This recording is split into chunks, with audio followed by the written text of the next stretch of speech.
speak Welsh today, so this meeting will be conducted in English only. Please can members refrain from using the chat function and instead use the raised hand icon to indicate when you want to speak. Please remember to keep your microphone muted when you are not talking. Right, moving on to the agenda now. Item 1, welcome apologies. Do we have any apologies, Chris? Yes, Chair, we've had apologies from Councillors David James and Chris Tew. Right, thank you. Is that everyone? Nobody else at all? I suppose, yeah. We will then move on to item 2 then, which is declarations of interest. Kath, can you please ask members in alphabetical order, state whether they have any interest to declare, please?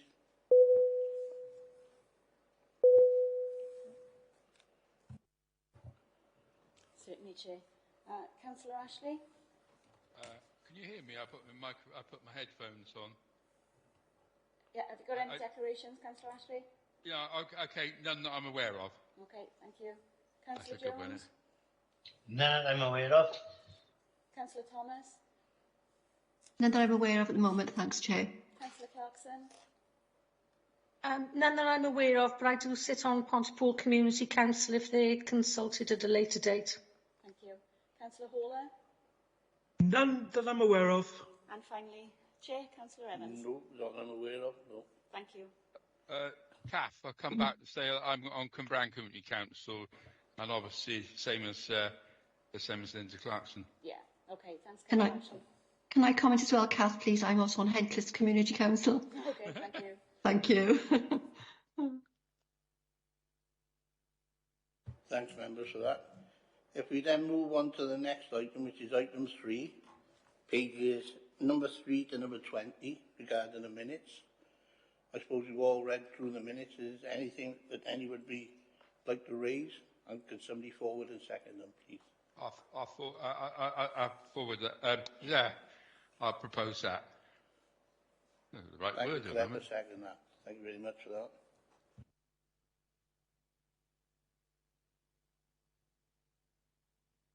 Move on to item 4, which is the action sheet. Members look at that, and does anybody want to raise anything from that? Yeah.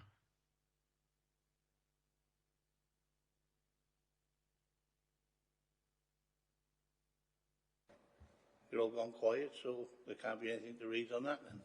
Nope. The most important part of the meeting today is item 5, is options to improve recycling through reviewing the frequency of residual waste collections in the borough. We've had the paperwork necessary for this between page 23 and 142. Sorry? Yeah. And also I'd like to welcome Bethan Roberts from Audit Wales and Rachel Jowett and Mandy Owen. Sorry. Sorry, don't know the other ones. And Nick Bennett and Simon Anthony. Is that right? Yeah. Some I know and some I don't. So thanks for that. If I can introduce Mandy Owen to give us an overview of the strategy for all this. No, thanks, Chair. Obviously, this is early in the process, and today is all about sharing the data and looking at the options to inform the way forward. We know that Torvine have declared a climate and a nature emergency, and the options presented need to be reviewed through that lens. I think that we need to be conscious that many Welsh councils have made the headlines over the last few weeks with announcing changes to or proposals to move to 3 or 4 weekly refuse collections. A lot of others are also reviewing their options as well. I know there's a lot of specific issues and concerns which have been made, for example, pet waste, large families, etc. These issues have not been solved and guidance has still not been provided yet, as it's too early in the process.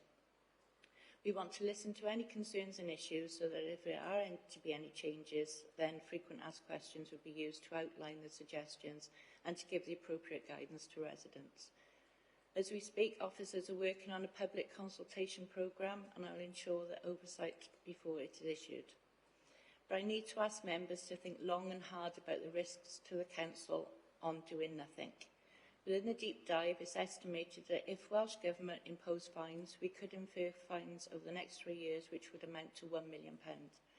whilst government will only not fine if they are sure that we are doing everything we can within our powers to improve. So doing nothing is not an option. We can't carry on doing what we're doing now.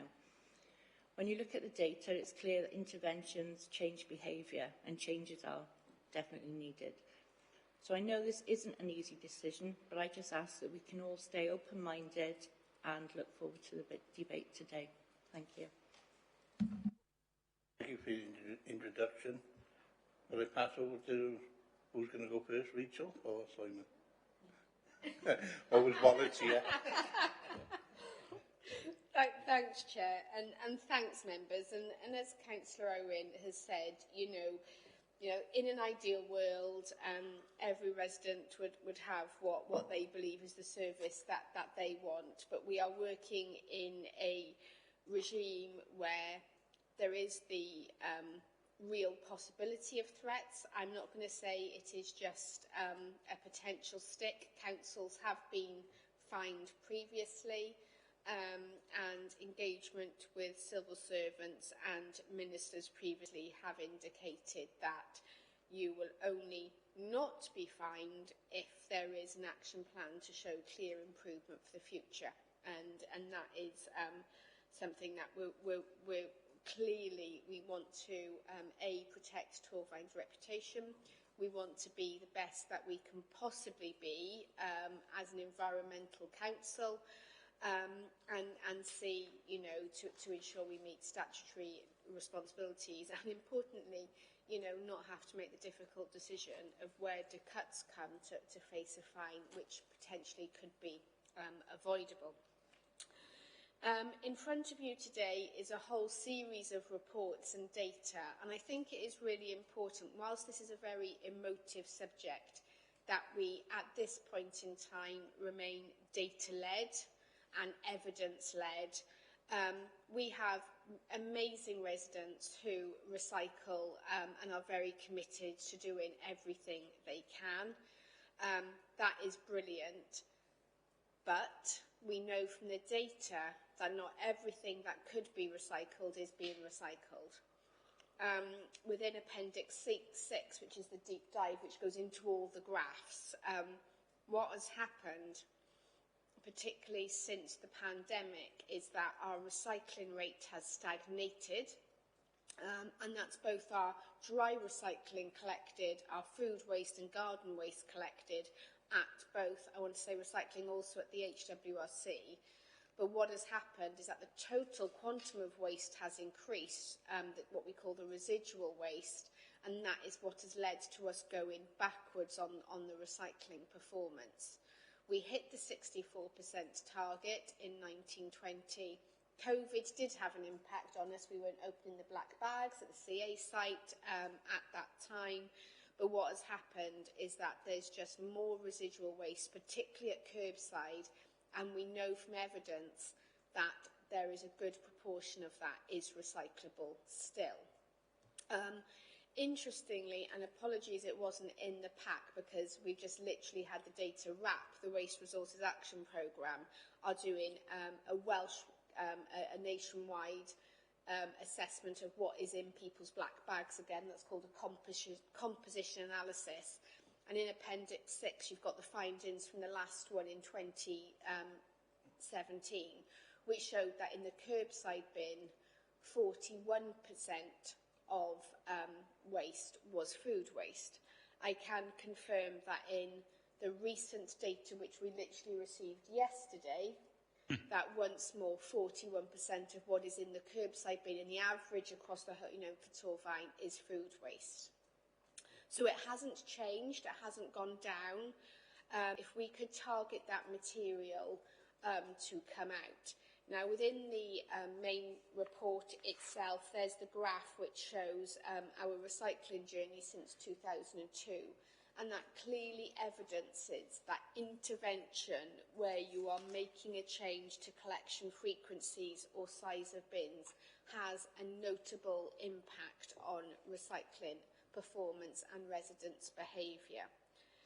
So what we've done is working with RAP, who basically are funded by Welsh Government.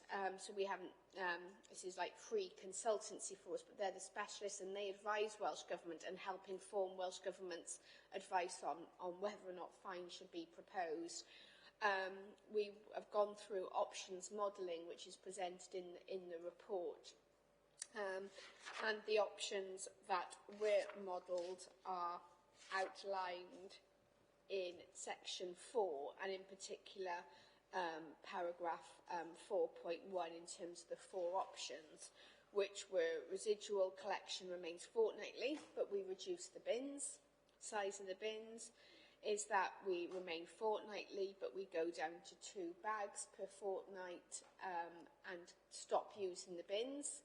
Or options 3 is where we keep options 3 and 4 is where we keep the existing bins, so no change in capital expenditure, but we reduce collection frequency to either 3 or 4 weeks. I won't go into the details of the modelling. I think the report is very clear, and you've also got the very detailed appendices from RAP within that.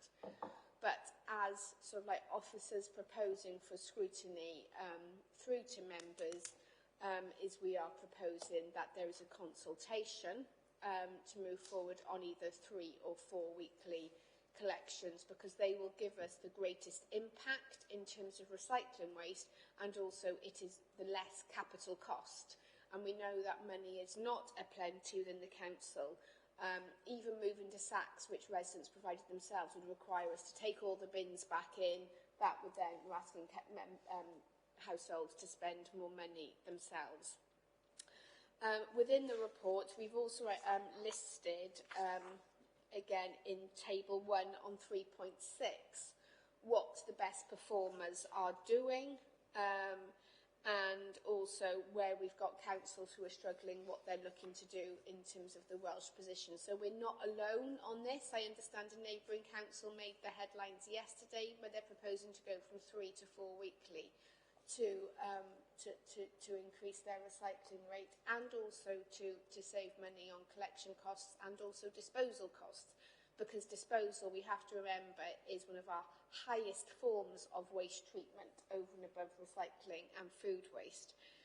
So I think it's, as Councillor Owen has said, we have to remain open-minded. We know this is a difficult change if this were to come in, but we also know that many residents embrace and will respond positively. And I think it's how we then go forward to ensure recycling collections. I anticipate that there might be some questions about service quality and impact on recycling rate. And happy to come to those, but my starter is that the recycling rate and recycling tonnage has not gone down even over a period we recognise of operational sort of like, what's the word I want? Disruption, that's the word, thanks Simon. Operational disruption, that the recycling tonnage hasn't changed. What's happened is more people are putting waste into the purple lidded bins. Participation rates haven't substantially changed. We monitor participation rates, and they haven't changed substantially pre and post pandemic. So where this is aimed at is for those who are recycling a bit but could recycle more, and for those who aren't recycling, and again particularly targeting for food waste extraction. As I said, we know this is emotive. Really look forward to the discussion today.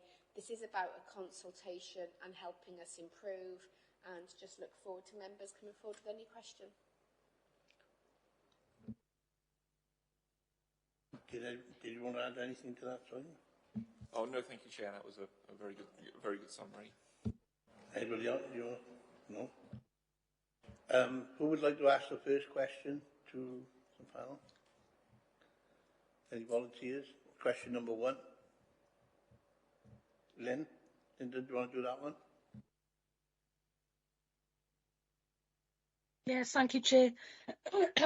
Okay, the first question that we've come up is relating to section 3.6 of the report, and we've been looking at the results from other local authorities and noted that the top 4 local authorities are already achieving a 70% recycling collection rate, and out of the 16 authorities already achieving 64%, 11 of those are still collecting fortnightly. So the question that brought to us was, what are they doing differently to us that's achieving those rates? And how can we sort of look at what more we can do to help our residents recycle more effectively? Thanks, Councillor Clarkson. I think if you look at the top 4 who are already achieving 70%, I'm going to know 3 out of those 4 are very, very clearly rural authorities, where they will have a great amount of garden waste. And this is something I really don't feel comfortable saying, but it is born from evidence, is that the more deprived an area and the more where you've got sort of like a very close urban density, the harder it is for people to recycle. And therefore, you know, I will say that of those councils, all of them are also curbside sort. So it's not as if their curbside recycling service is any different to ours.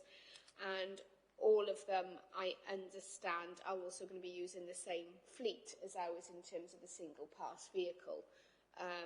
So there's no difference in terms of that curbside offer, but it is about, you know, what are they doing? So Conway, for example, they are 4 weekly. They were one of the first ones to go 4 weekly, but they have got a larger bin. But so garden waste will play a part, deprivation and affluence will play a part, and also housing density will play a part within that. But as we sort of like work down, I don't think our geography, you know, our urban density does you know, and our deprivation is one of the causing factors for the performance that we're seeing. In terms of why our Torvine residents, why are we having more general waste coming out? Why have our waste arisings gone up? You know, is $1 million question. We haven't seen all the data from all the other 21 councils for last year. In terms of overall waste arisings, my understanding, I think on all Wales, it is going up. I would anticipate with the cost of living crisis currently, waste arisings will now fall, because that's what we normally see, is that waste arisings. And there was a bumper after the pandemic where a lot of people were spending because they hadn't been able to spend for a period of time. So we'd expect it to start to reduce, but what we're not then seeing is a consequential improvement in recycling with that. Simon, do you want to add something? Thank you, Rachel. Yes, yeah, really good summary. And just to come on to the final part, Councillor Clarkson, what kind of more can we do? Rachel really well sort of summarised it there. There's nothing sort of underlying in terms of kind of communications or enforcement that these local authorities are doing differently that we could or should be doing in Torvine. We do meet regularly and we sort of share ideas and innovation across kind of local authorities. Looking at Torvine, enforcement and engagement action is something that we can do better and we should do better, and making sure that we target it to the right people in the right way is really important. So making sure that we know where the non-recyclers, particularly of food waste, are, and we talk to them and we engage with them in the right way. That's one of the things that we can be doing more. As Rachel sort of said at the top, really it's the hard intervention in terms of a 3 or 4 weekly change to residual waste collection that gets you so far. And then with enforcement and engagement, you can get to the 70% that Torvine need. Thank you for that comprehensive response. Did you want to come back, Councillor Clarkson? Yeah, it's just interesting that, you know, there seems to be variation within local authorities. It would be good, you know, we've had some idea of, but what we were saying there about education and targeting more could have quite a huge impact on how our residents are the ones doing this recycling after all, so we need to make it as easy as possible for them and help the ones which are having difficulties as best we can.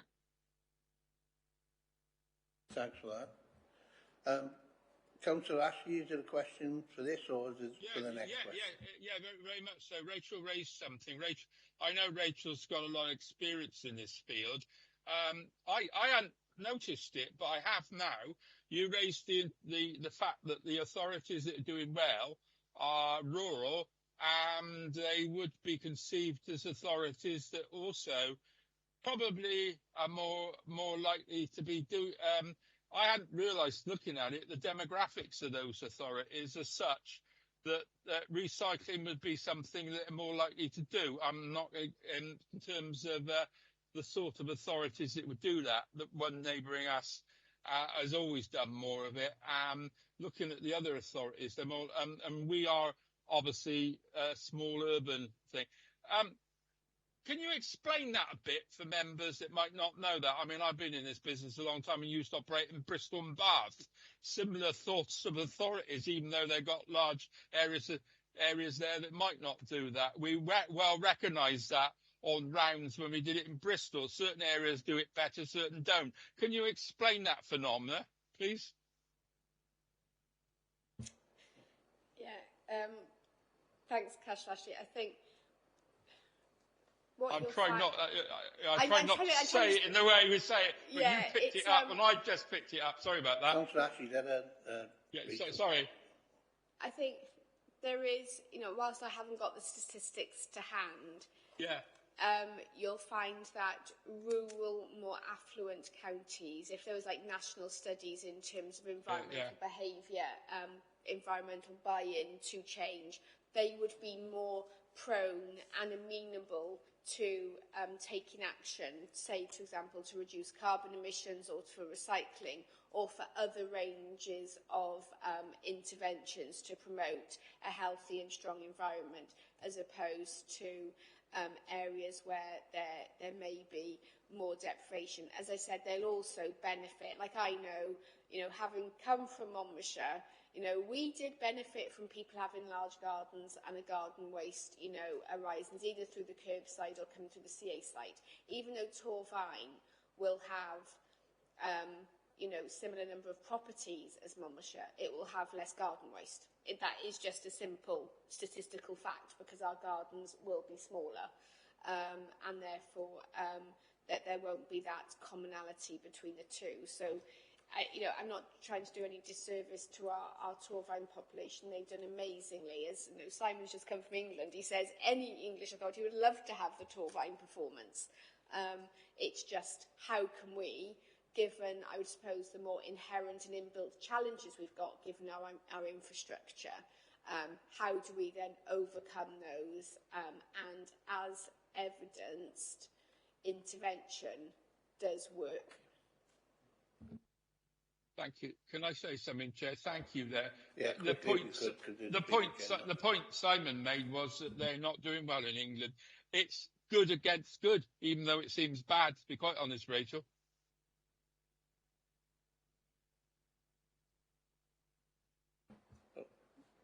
Are you all right with that, Councillor Ashley, now? Or? That's all I said there. All right. Councillor Clarkson, did you want to come in with a question on that, or for the next one? Just wanted to make a point, an observation, that when we look at the next bar down, Rondicon and Taff, Newport and Merthyr are actually included in those. So maybe they're the authorities that we need to align with more closely to share experiences and to look at how things are being done there and for ourselves, just to add that point. I will say, Councillor Ashley, I do know that Rondicon and Taff are very active on enforcement for people who aren't recycling or are putting side waste out, etc. Councillor Jones, would you like to do the next question? Yeah, if I turn my mic on. Yeah, it's just a question on actually the accuracy of the data. Because the last compositional analysis carried out in Torvine was way back in 2017. So how do you know things haven't changed since, and how confident are you of the accuracy of the data?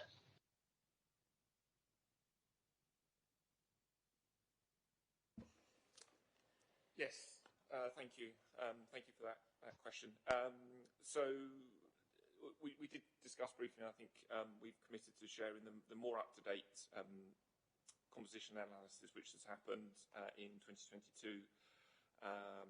What you want to get in terms of composition analysis is four corners of the year. So you capture all the seasons, so you can make sure you capture the kind of growing season in terms of garden waste and the non-growing season, so you can see how the recycling rate changes.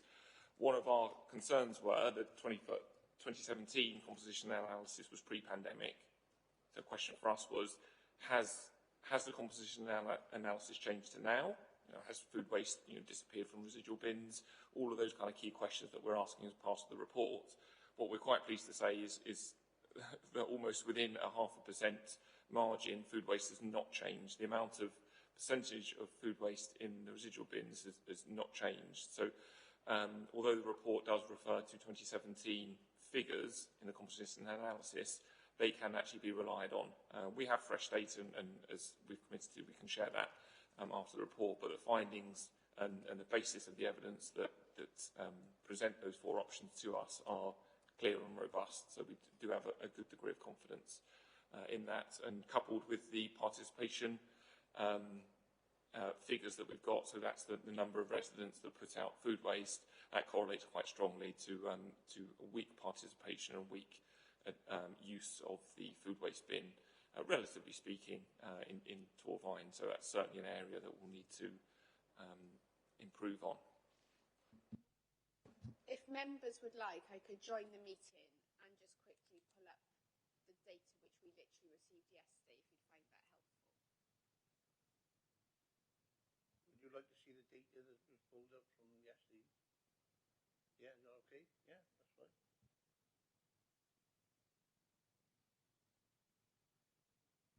Just bear with me, members, whilst I join the meeting.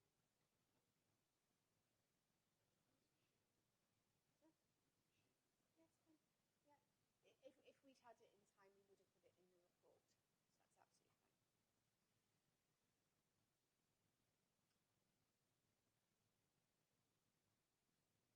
absolutely fine. So members, what you are seeing is... No, I can't hear. Can you hear me?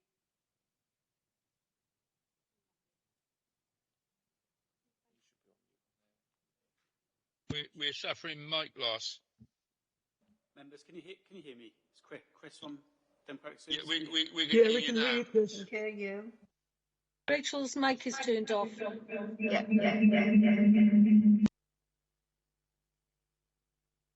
Members, can you hear me? Yes. Yeah, well, fab. So what So you're what you're looking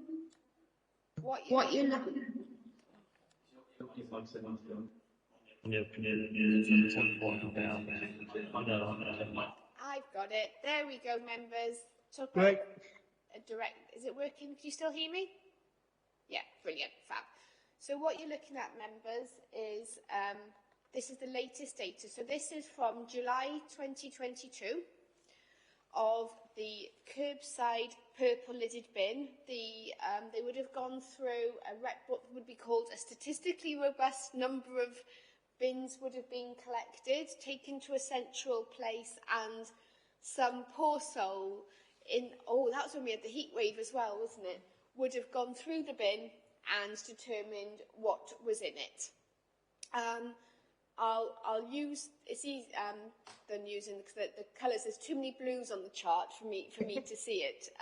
So just talk it through. 16% of the refuse bin had paper and card in it. And just pull out the main recyclables.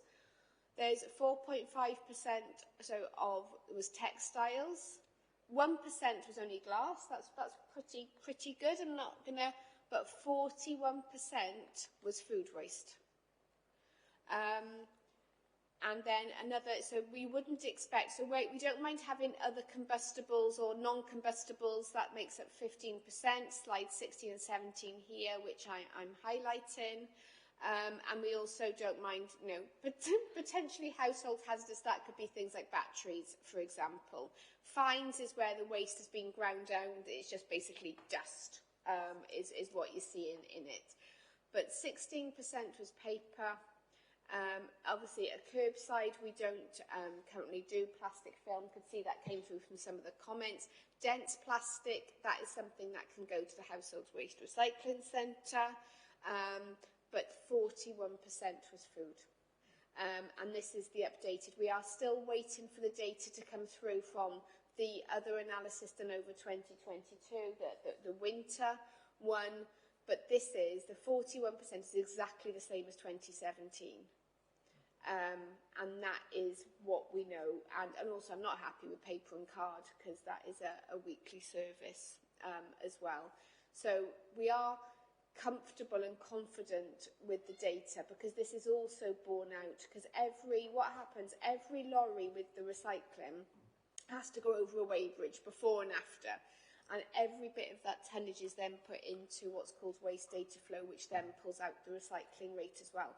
And that's where on the deep dive you'll see those graphs which show that it has stagnated, the tonnage has stagnated. But we know if you've got the amount of residual waste going through, and we've got one of the highest amounts of residual waste per person in Wales, that proportion of that, unfortunately, is recycling, given the range of materials that can be either recycled at curbside and the Household Waste Recycling Centre. So I've shared this already with Kath, so this can be emailed around afterwards. Okay, members? So I'll stop sharing and I'll leave the meeting. Thank you. Yeah, thank you, Rachel. Quite you, alarming. Yeah. Sorry, Steve. No, I didn't know whether you wanted to come back with anything from them comments. No, that's quite comprehensive, and thank you for that. But it's quite alarming to see the amount of food in those bins. Councillor Parish, would you like to ask the next question, please? Yes, Chairman. If the new vehicles are going to reduce contamination, what impact will that make on our ability to reach our targets?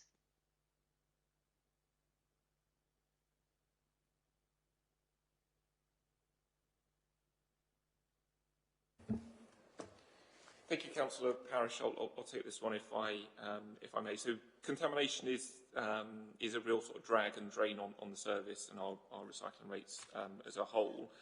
One of the benefits of having a curbside sort system for collecting rather than a co-mingled, so all recyclables in one bin, is that you get really good, clean, dry recyclable material, and therefore you get a really good price for the material when you come to sell it. The big sort of two big challenging areas where you get contamination, particularly in Torvine, is garden waste. Particularly, the intelligence has come back saying that after the sort of winter shutdown of garden waste, you do get quite a bit of contamination. So we need to retrain crews on that. The new vehicles will support, as the report says, the move to weekly cardboard collections. That may have a positive impact on reducing contamination as well. For us, the contamination can arise later on down the line with particularly the kind of water content of paper and card that's collected. So we're just making sure we've got all our facilities sealed and that there's no water damage that gets into our material. So you've basically got two-stage process for addressing contamination, making sure crews are trained and reject contamination when they find it at the curbside, and we stick a bins just to make sure residents put the right thing in the right place, and then downstream making sure we've got a sealed and contained unit, which we do have at the moment in T-Coke. Right. Councillor Parish, would you want to come back a minute supplement? Yes, just about cardboard. The blue bags. Are they good or not? Because sometimes you see them on the pavement and they're not closed properly. Now there's a contamination, rain, get out of. Does that happen there or when it's put into the vehicle? If I can bring in Nick to answer that one. Hi, Councillor. Thanks for that. Yeah, the issue is that the bags will never be able to be sealed. So in the winter months, we predominantly find that there is a high level of moisture content within cardboard itself. It's very hard to sort of, make it so it's self-contained and there is no moisture. And we certainly wouldn't want to be not picking up cardboard that is presented alongside the bins at the curbside, because we do need the recycling sort of targets. So it's a tricky one to deal with in terms of, making sure that the material's kept, dry and moisture-free. I just wanted to add to that. I think it's, again, worth pointing out that particularly the top councils, the top 5 are curbside sort. So most of them, will have some form of open receptacle. It's that balance all the time between, having more sealed receptacles at curbside would imply a commingled collection, which then means you have mixed materials, but which means you have more rejection down the line than a more open collection system at curbside, where you have the risk of the weather. Clearly, it rains, we're Wales. But you will also have a cleaner material too, and therefore reduced contamination down the line. So there is no perfect non-contaminant-free way of collecting, but I think it's just one we accept that the weather will always pose a risk, but that is no different to those who are higher up the league table than us. Just coming before Councillor Ashley. How much are we losing in contamination at the moment, and how much with the new vehicles are we looking to eliminate a good portion of that? I think I will say we know when it was the food and cardboard was collected on the old vehicles, which I know is no longer the case, we were losing, I want to say about, right, can we get you that data? But it was not significant in terms of whole loads of cardboard being rejected. We are talking a couple of % of the overall total. Since last summer, the food and card have been collected completely separately. And unfortunately, we haven't seen a consequential impact on the recycling rate through quarter 2 or 3 since that change was put in. If I may, Chair, just to come back in, so and just to provide a bit of sort of context to this. So when we talk about contamination, it's not like you get whole loads of waste rejected. What normally happens is there's a price adjustment, and that waste, if it does have a bit of contamination, if it is too wet, it will go off and be dried or cleaned in some other way, and we do get that credited to us as a recycling tonnage. More often than not, it's just a sort of financial sort of process that we go through, noting that there are incidents sometimes where contamination does lead to rejections, but as Rachel said, it tends to be few and far between. Councillor Ashley, did you want to come in with that supplement? Yeah, I do. I remember in my days in recycling, the other problem you get is when you get ceramics in glass, or you get plastics and laminate in cardboard, and that sort of thing. How have you, the problem you've got is the trade doing that. It does seem a move from people like Amazon, for instance, to bring out pure cardboard or pure bags. So I wonder how much of a problem that still is now, because obviously I remember that well. And if you got a load of glass with ceramics in it, it was absolute nuisance. So how were you managing all that stuff? That's a form of contamination as well as the environmental stuff, isn't it? Hi, Councillor, thanks for that. We're definitely not seeing at the curbside a huge issues in terms of, the ceramics. There are, the limited times that there is, but we train the crews and give them the understanding of what is recyclable material. So if they do identify anything at the curbside, clearly they will leave it there, and it's a case of informing the resident and giving them the understanding of the reason why it's been left behind. And I think on that point, that's something that we're trying to improve on and develop, so residents do have a clear understanding. Because I just as an aside, one of the reasons I think some of the stuff goes in the bin is because residents may be not clear, certainly on card, and some of the other stuff is whether it's recyclable or not, because that's a difficult one, even those of us that are in the know. I wondered about that. I think that, Councillor Ashley, I think the crux of what you're getting at here is education, making sure we know, or residents know what goes where, what should go where. And the industry to some extent. Yes, yeah. What we do tend to find is if there are items that are starting to kind of crop up more and more in the recycling boxes, there tends to be a kind of end market, and we may offer that in sort of future years and months. But yes, Councillor Owen showed me a wonderful sort of pinwheel, which was really good for to have on residents' fridges or in their handbags, sort of generally, which was really good and showed you exactly what you should put and where you should put it. You raise a really important point, which is residents can be overzealous almost in putting the wrong things in the recycling, and that just, as Nick said, slows down the recycling process. And crews, when they do find those contra items, will leave them in the box and we'll leave a leaflet with them. But that wider communications piece is absolutely critical to us getting towards 70%. Okay. Councillor Thomas, would you like to do number 5? If people are having to make additional visits to the HWRC, is this counted in our recycling rates? Yes, Please. it is. All tonnage is reflected, so everything. But what we're not seeing is a consequential impact or growth at the HWRC.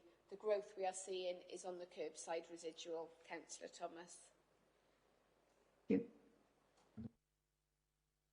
You all right with that response, Councillor Thomas, or did you want to add anything more to it? That's fine, thank you. No. Yeah. So we move to question 6 then. Councillor Hall, would you like to do that one? Sure. Is there anything, is something that we can do to publicise local recycling figures to encourage a more competitive approach across the areas?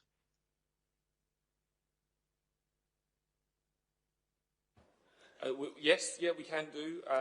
So I know sort of Torvine are looking at really overhauling and improving the data system that underpins the local authority, so the customer relationship management tool, the CRM.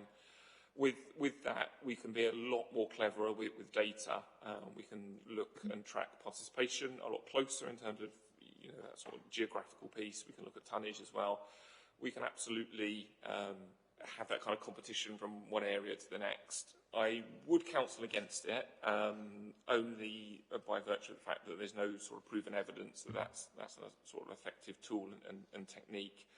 I dread to think what would happen with residents fly tipping in other areas to boost their stats or things like that. I'm sure that wouldn't happen. But there is a good deal of information out there that I think could be shared with members. I think it's a really good idea, actually, in terms of when you remove the competitive element to it. So just letting residents know that this is within your ward, say, or if we can do maybe a bit more kind of narrow in terms of sub-ward areas, this is your recycling rate. That would be a very, very worthwhile thing to do, and we can sort of share with residents what they could be recycling better and how they could be recycling better. I think there's a lot of validity in that. Great, thank you, Simon. Anybody want to ask a supplementary to that, or are they happy to move on? Stuart? No. Yeah, I just very quickly, when I have spoken to residents about recycling, they don't seem to have the general. They buy into doing their own personal recycling, but when you actually talk to them about how well Wales is doing and how well we do, and I know at the moment we've got this our ambitions. A lot of people don't get that. I just wonder how much more of that we could do, building on what this question asks. I think, like this week, Welsh Government and RAP have launched their next phase of their Be Mighty. That's the national recycling campaign. We do piggyback on the back of those. I think anything, the tools of media for behaviour change are now so diverse and varied. If you go back 10 years, it would have been, you know, radio adverts, newspaper adverts, stuff out in local papers. Now we've got to do TikTok, Instagram, Facebook, Twitter, you know, the whole world of media. You know, there's been sort of like proven that just putting, you know, buying TV adverts now, because a lot of people don't even watch terrestrial TV because they're streaming services. So the whole range of behaviour change, promotion, education at a national level is far more complex. And clearly what we want to do is tie into those campaigns with a national to local approach. And you know, there's been a lot of publicity about Wales wanting to be the best, but that is also then, I would say, counter that with, you know, people will sometimes go looking for the information they want to look for. And, you know, for example, you know, there will be, I can guarantee, within the rejuvenated Torvine Talks, which is coming out later in the spring, there will be things on recycling. So we are, for the first time in many years, going to be able to get something through to our residents on at least a twice yearly basis. Well, we're going to pilot it this year, aren't we, to get out. So, you know, there's lots of things. And also, Torvine locally, I know Neil Jones will report, you know, we have a high number of people who buy into the My Torvine, into the app, they get the bulletins. I'm sure he said there's something like 21,000 residents are on that. We have a high Facebook user group in terms of number of users on that. Not all of them are Torvine residents. Some of them will be staff who may live out the borough, for example. But there is a high, but it's just the complexity now of behaviour change, I think, is far harder than it used to be. And we want to tie into national Welsh campaigns, importantly, on that. Thank you for that. We need to start at a very young age. Councillor Horner? Yeah, I was just going to say, bearing in mind what Rachel's just discussed, can I just do the next two questions, please? Sorry, what did you say there? I missed that. Bearing in mind what Rachel's just said, could I do the next two questions? Yeah. Yeah.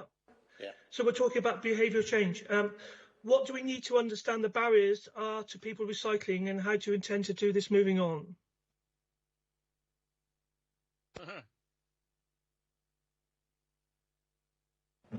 I think this is what, you know, a consultation would allow us to understand. You know, it is about sort of like accessibility to the infrastructure is one. Ease of use of the service is another. The cost to them, we know space is an issue. One of the key drivers, though, is about environmental buy-in to the service. Some of those others are logistical, which in the main can be overcome. Not, you know, do recognise that for some that there may be some infrastructure issues.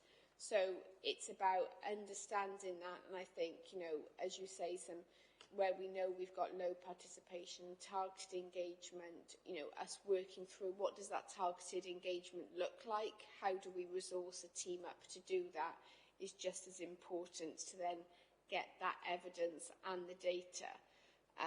But I think it's fair to say that, again, going back to the barriers to recycling, if the bin is full,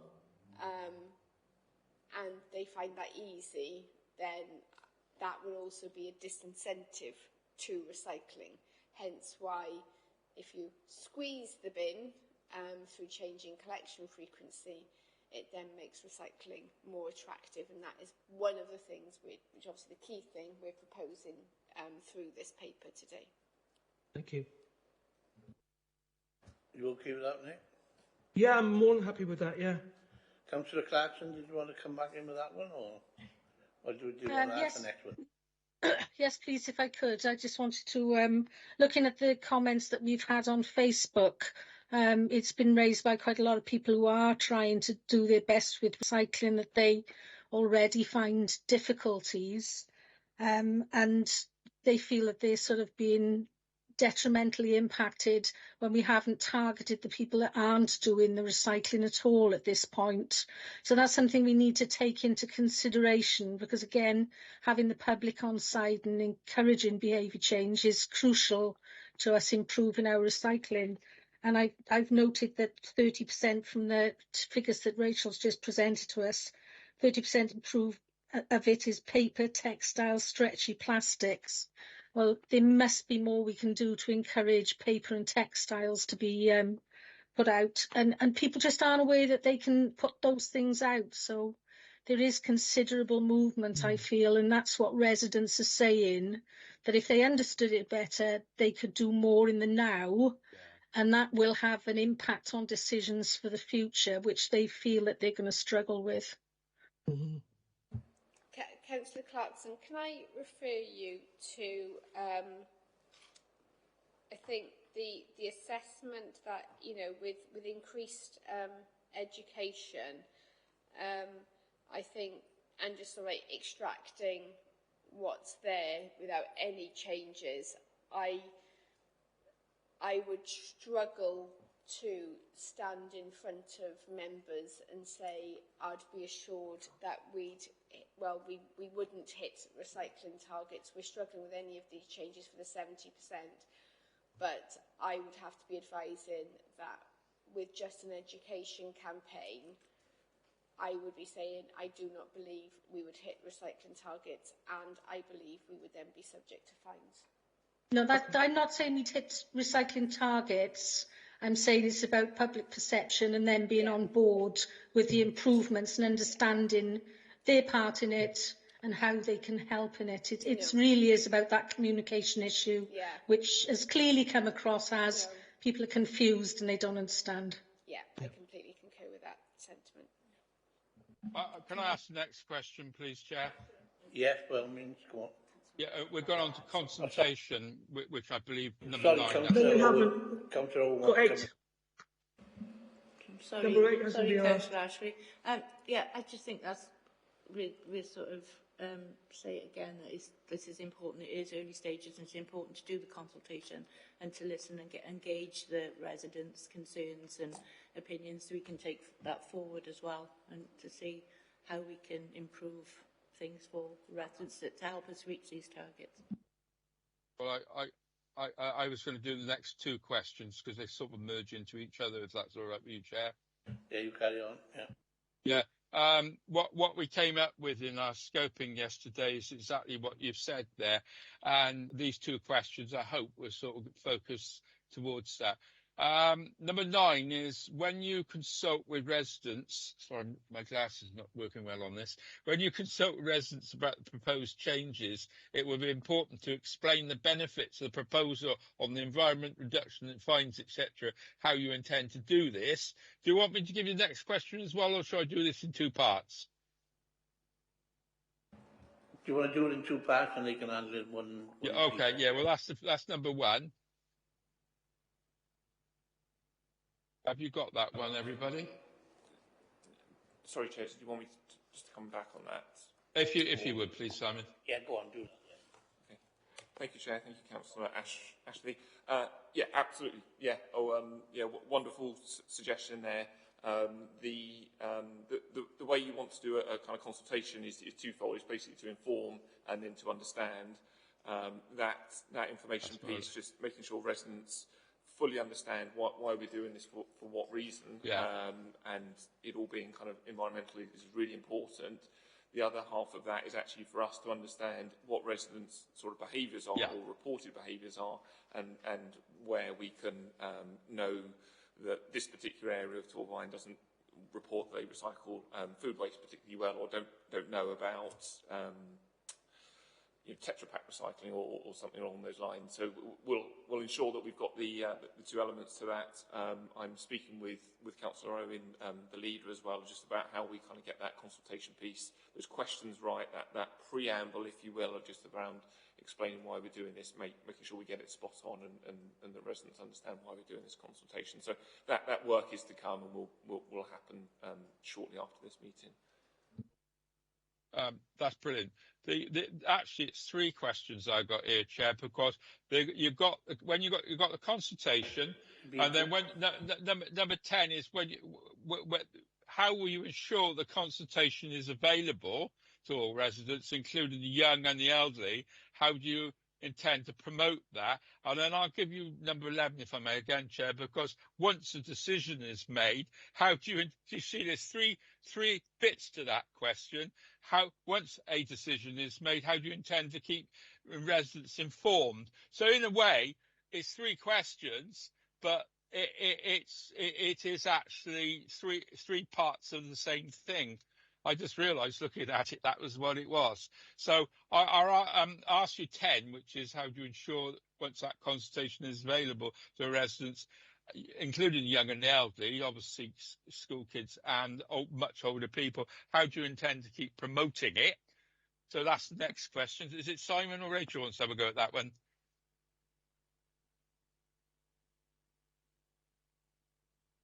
I'm not confused the issue on this one. Thank you. Yes, I'll take them one at a time. And you can, So they're the same thing. Yeah.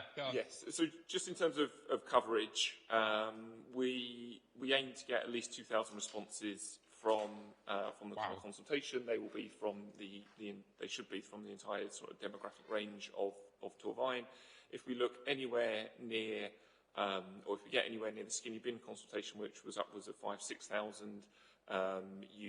You're well above where you need to be in terms of proportional representation of the statistical representation of the sort of demographic. So we're aiming for 2,000. Within those 2,000, we'll make sure we get young and old. The full programme of how we're going to engage with residents will come out in due course. Safe to say that it will be online. It'll be paper provisionally through Torvine Talks. There will be roadshows. There will be weekend events where we get crews out at sort of town centres, just engaging with members of the public to promote and seek consultation responses, as well as throughout the hubs. So that covers coverage.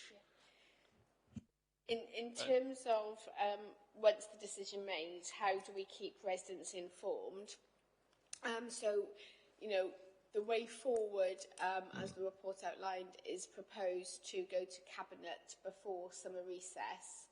And if there was to be a change, when I say if, then we'd be looking at a change next spring. We wouldn't be looking to do it over autumn or winter. You don't do it when there's bad weather and chance of disruption. So actually what we'd be looking at over that time is how do we get that to every resident? And we were just talking about that this morning, you know, and there are various options available to us.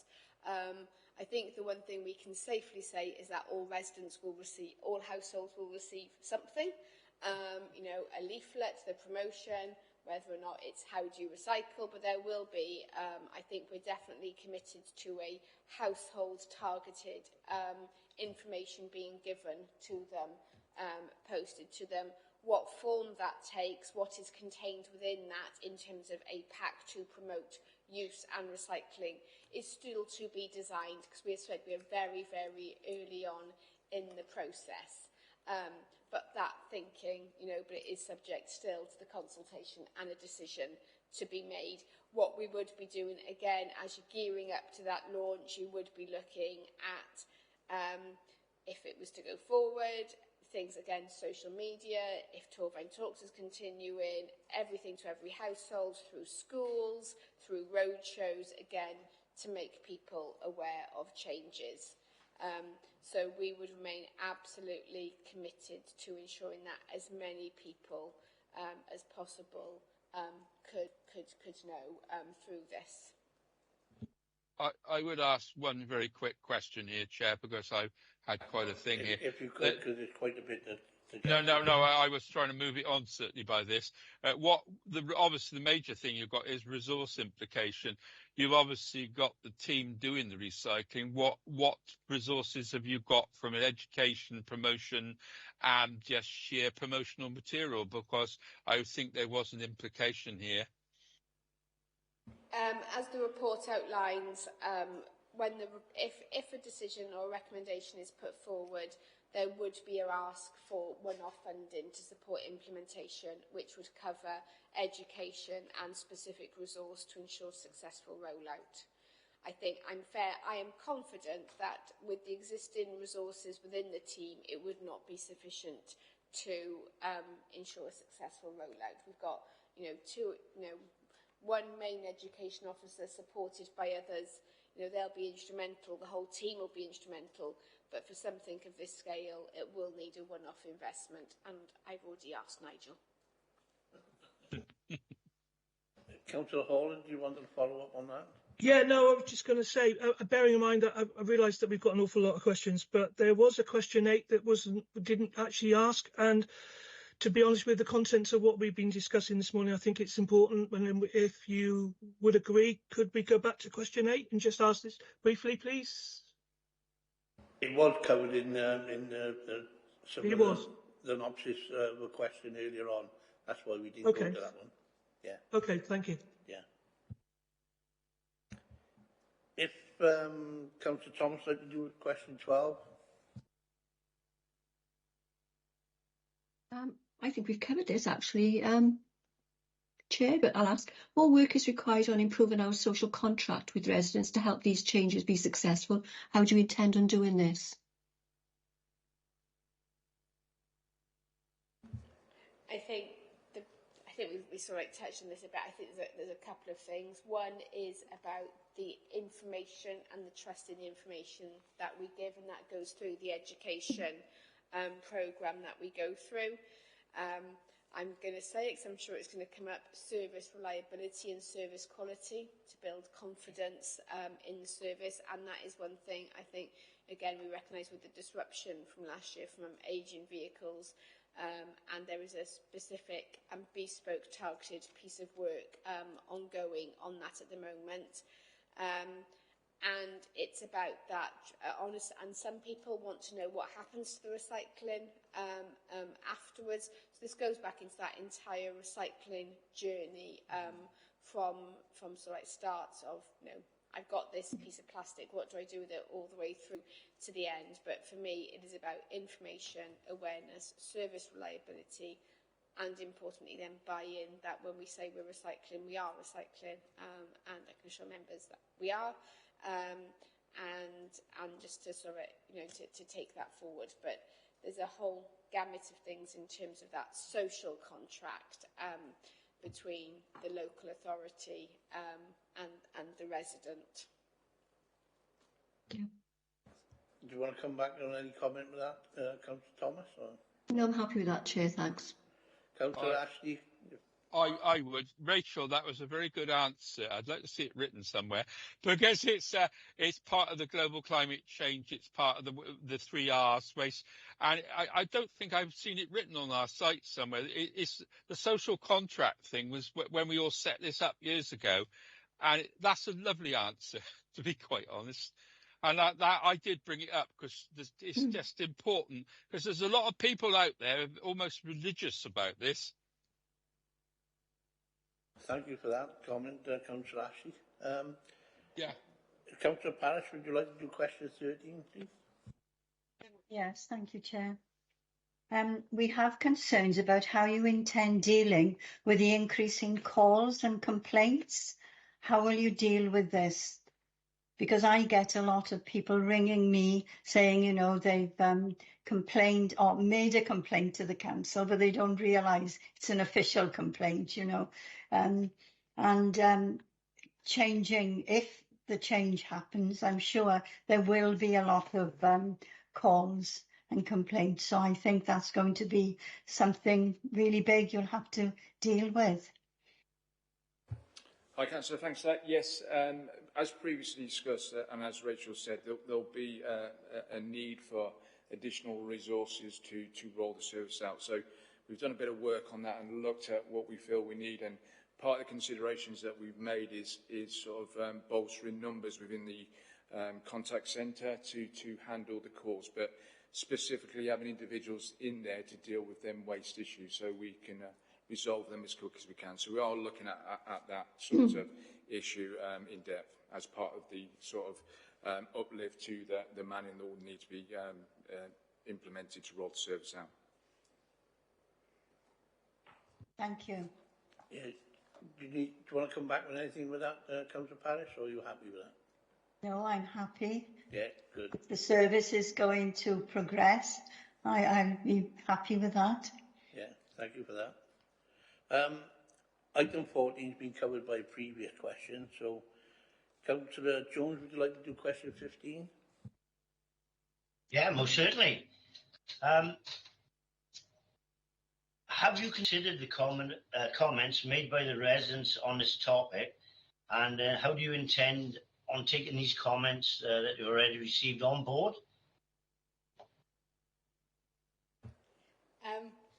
Thanks, Councillor Jones. Yeah, I've been following Facebook with interest. You know, been there before.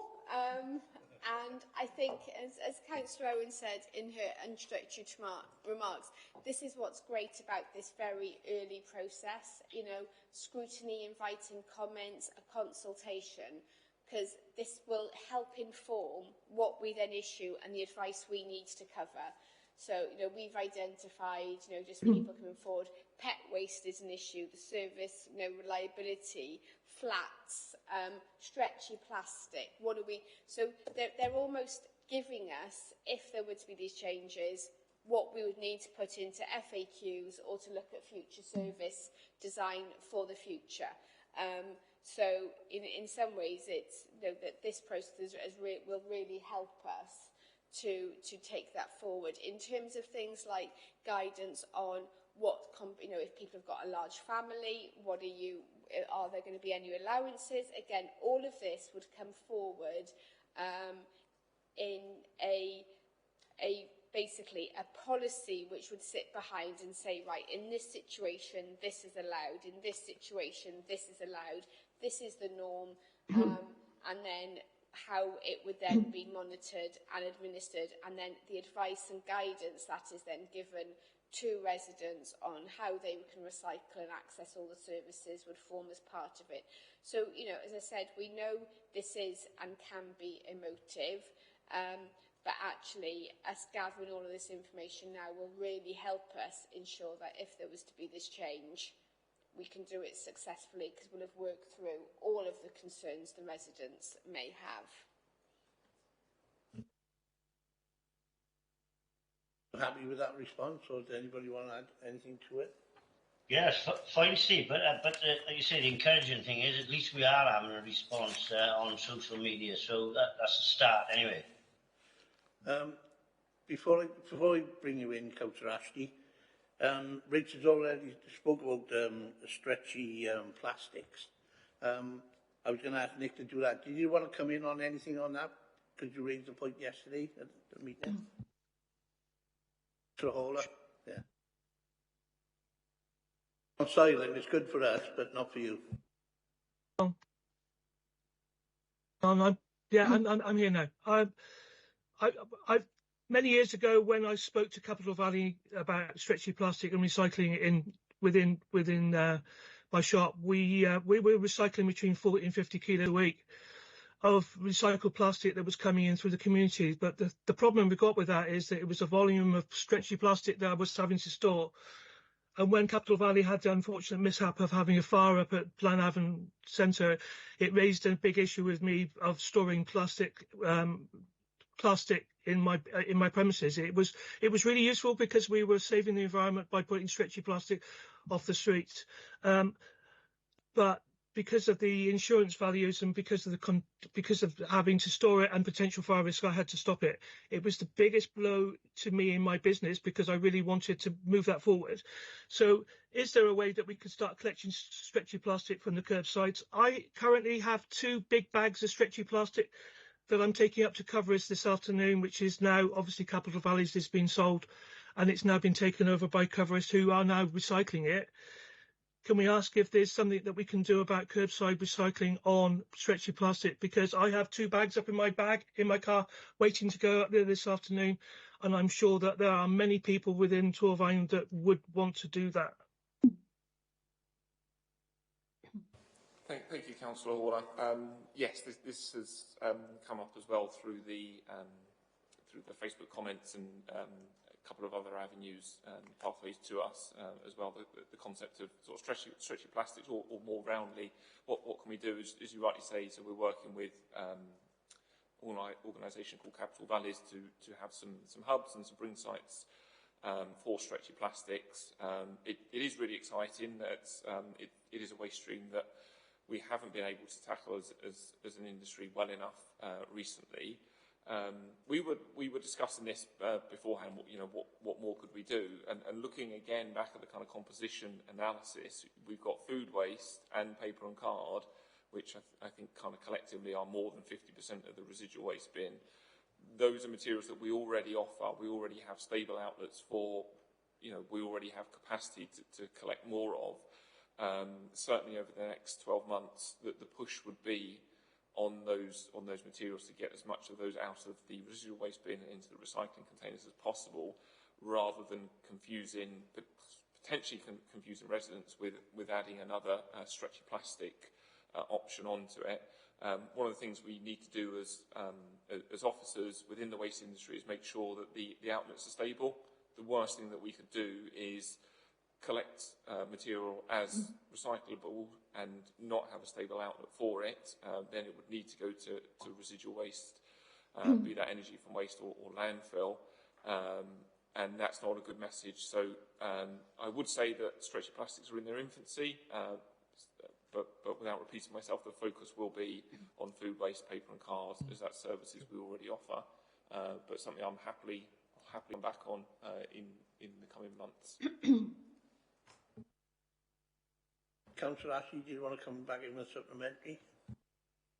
Do actually, because I was very impressed by the amount of replies that we got back, and it's difficult for officers because they get this back. It's a very valid part of our scrutiny process, but I'm wondering whether it should be part of the process. It's a little bit more than a sampling exercise. We've done it as a council with things like the elderly forum and various other forums. I'm wondering whether, from Rachel's point of view, it could be incorporated into more than just a scrutiny process, because you got some very valuable feedback there. I mean, I'm an ex-campaigner on the subject, as certain people well know, having worked for Friends of the Earth back in the 80s, and we pioneered some of the stuff like that. Some of the people that worked for RAP and people like that were actually campaigners. I'm just wondering whether we're missing a trick here on the public consultation stuff. This is a very valuable tool. It might be that some of the stuff that comes back is not quite what people want to hear, but that doesn't matter. If you're getting in public consultation back with part of this scrutiny process, that's great. But I'm just wondering how we could further use this as a kind of audit on our activities, and without, obviously people make decisions. They want directions which they want to go. Is there a way in which this could be incorporated into the team's thing without stymieing them in decision making, or part of decision making? I'm really interested in what your comments would be on that, by the way. There you are. Thanks, Ken. I think for me, it's the feedback from the public that we are getting through this and what we'll get through a consultation is going to be absolutely valid to help inform if there's to be a change, how we need to support our communities to make this right. I'm going to go back to, as well, though, the data I showed you earlier, in terms of what is in the bin. And I get that data is not representative of everybody, and the people who maybe commented on this, like on Facebook, the ones who are doing 100% of everything. Yeah. But last I saw, there was about, I think, 1,000 comments. There's 90,000 people living in Torfaen. So what we need to do is to be data-led, hear what people are saying, and respond and make sure our information, advice and guidance is ticking all their needs and the service is in place. That again is a good answer, but one of the problems we get as representatives is the biggest number of complaints we get is potholes and which you well know, and this. So there's some mechanism we need to put in place. Maybe that ought to be a recommendation from this. But thank you for that, Rachel. I just impressed that we got, and not all of them were negative. There were a lot of positive recommendations in there. I just think we need to capture this some way or another. Thanks, Councillor Ashley. Councillor Thomas, you wanted to come in? Yes, thank you, Chair. Talking about other items that could be recycled, I'm looking at one of the other higher performing councils. I see that they are recycling batteries, and they also offer a service for coffee pods, that's plastic and aluminium. I wondered whether we have considered that, or we will be considering it, please. Yes, thanks, Councillor. We've got a few materials that will be coming online when we bring in the single-pass vehicles. So there will be small there'll be textiles, and there'll also be batteries. So we are looking at other sorts of items that can be brought on and collected at the curbside. So yes, we are. You okay with that, Councillor Thomas? Yes, thank you, Chair. Yeah. Councillor Clarkson, would you like to do number 17, receptacles? It's a big word. Yeah, by all means, Chair. Looking at the comments that we've had back so far, a lot of people are commenting on the receptacles, specifically the black box. They're complaining about the way that they're handled by crews, that the material they're made of is quite brittle and they tend to break easily, and that they're difficult to handle when they're full, because they tend to get full of water and that runs all over you.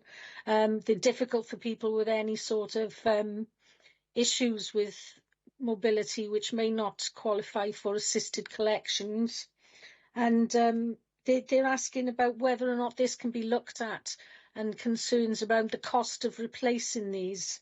There was also a good deal of concern about how people get replacement receptacles when they need them. We've had a situation recently where we didn't have any to sort of for people to pick up. And then there's no clarity on how people can present their waste whilst they're waiting to collect these. So that's another area that needs to be looked at. I was just wondering whether this has been looked at in this process at the moment. Yeah, thank you, Rachel. Thank you, Councillor Clarkson.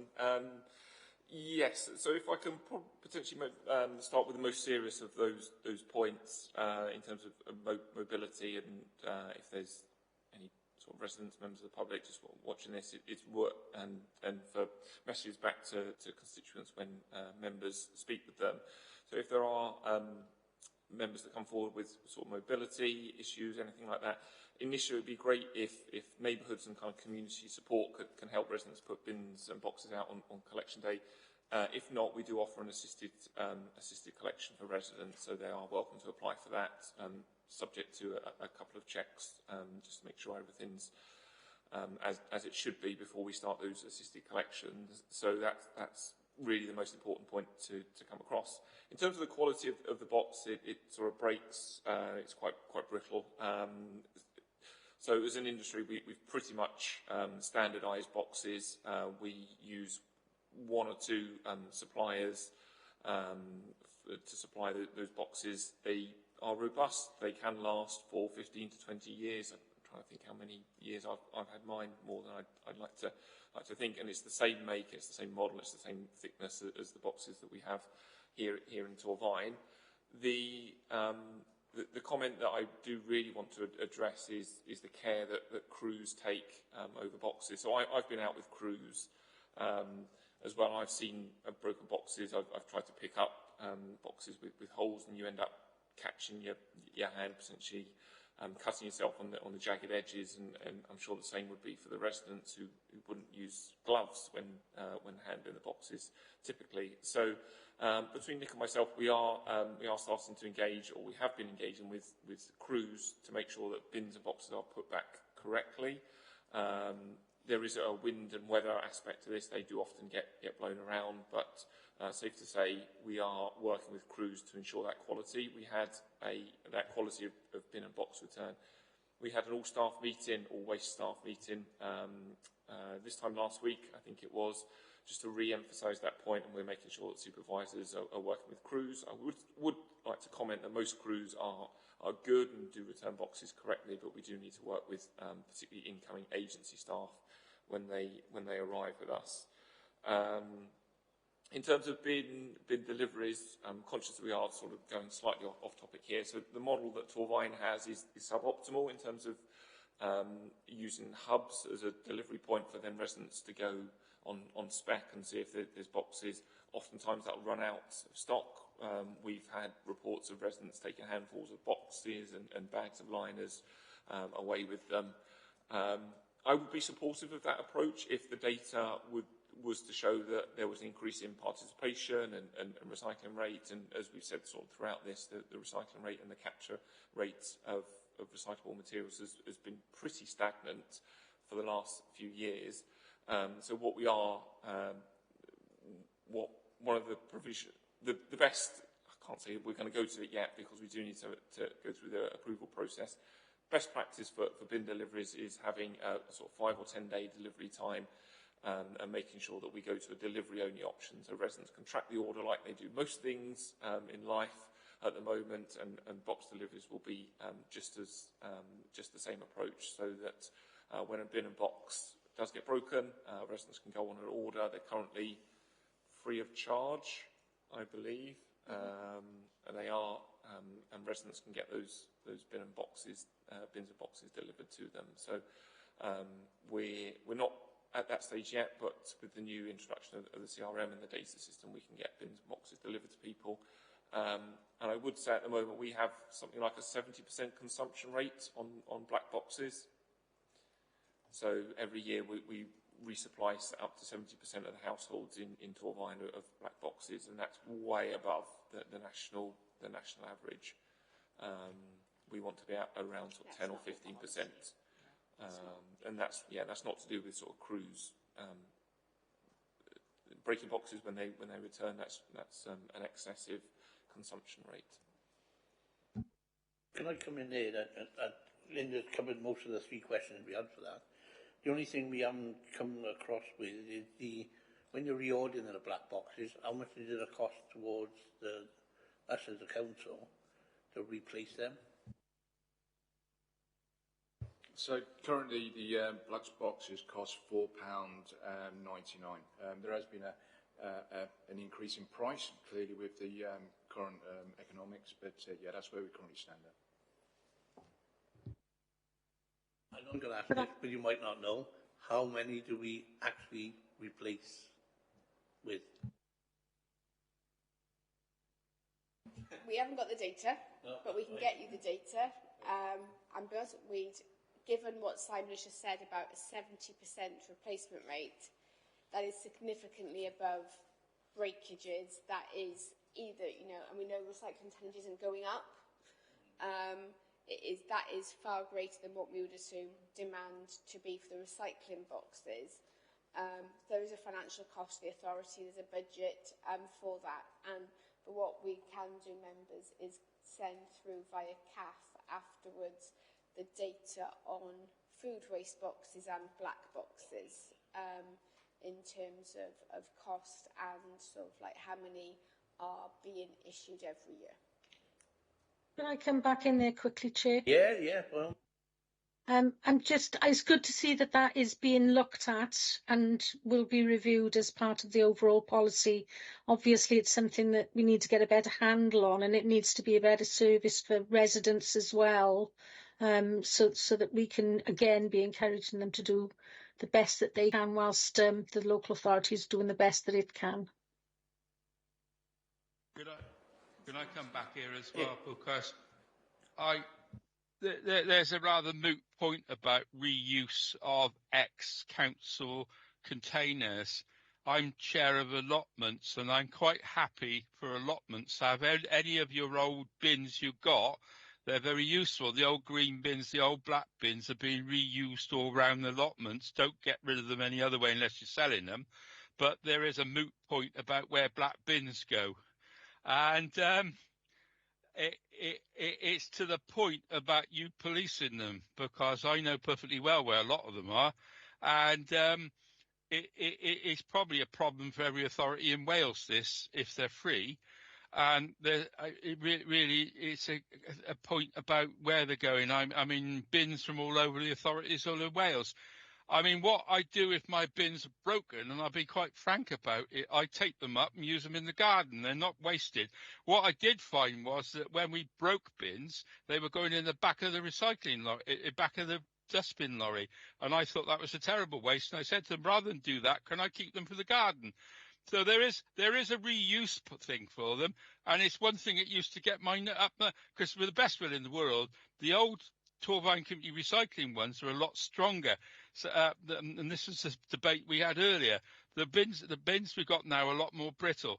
So rather than waste the bins to get broken, because they do, I put tape round them and use them in the garden. So there is life after for a black box. But if I have, what other people do is up to them. But it is a lot of reuse use for those things. But I would, I'm just saying that those black boxes are getting used for all sorts of things. You see them all over the place. I think we should police them a little bit more, is what I'm trying to say. Yeah. Councillor Moore. Yeah, thanks. I think at the moment, the targets we've got with the black boxes and the recycling we get out of those is really good, but the big problem we're having is the food waste where we're lacking. And from being at a community hub, the amount of people who actually come in to get replacement brown boxes, you don't get hardly any number. It is just all black boxes. But I mean, that's fine. I mean, at the moment, this report is like sort of looking at all the pros and cons of the options going forward of, of making changes, not sort of much. I know it's important, but like this is a lot of operational services, so. I agree, but sometimes it leads to something else within the thing. Councillor Thomas, would you like to do question 20, please? Yes.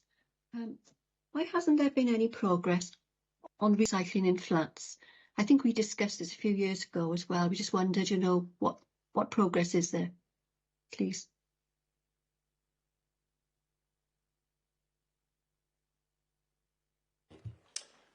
Yeah, thanks, Councillor. So currently we've got in the region of 140 flats, okay? We've managed to bring 87 of the blocks currently online, and they are recycling. We've got in the region of 53 that are not recycling. We are entering in with further discussions and working with other service partners such as Brunard and Mellon to try and bring these flats on. The challenging piece is that, where they're located and the nature of the building, storage areas and being able to provide storage areas is a premium. So we are working with, the landlords and the owners to try and come up with a viable option and bring them on. But there will be certain blocks that we just simply cannot bring on.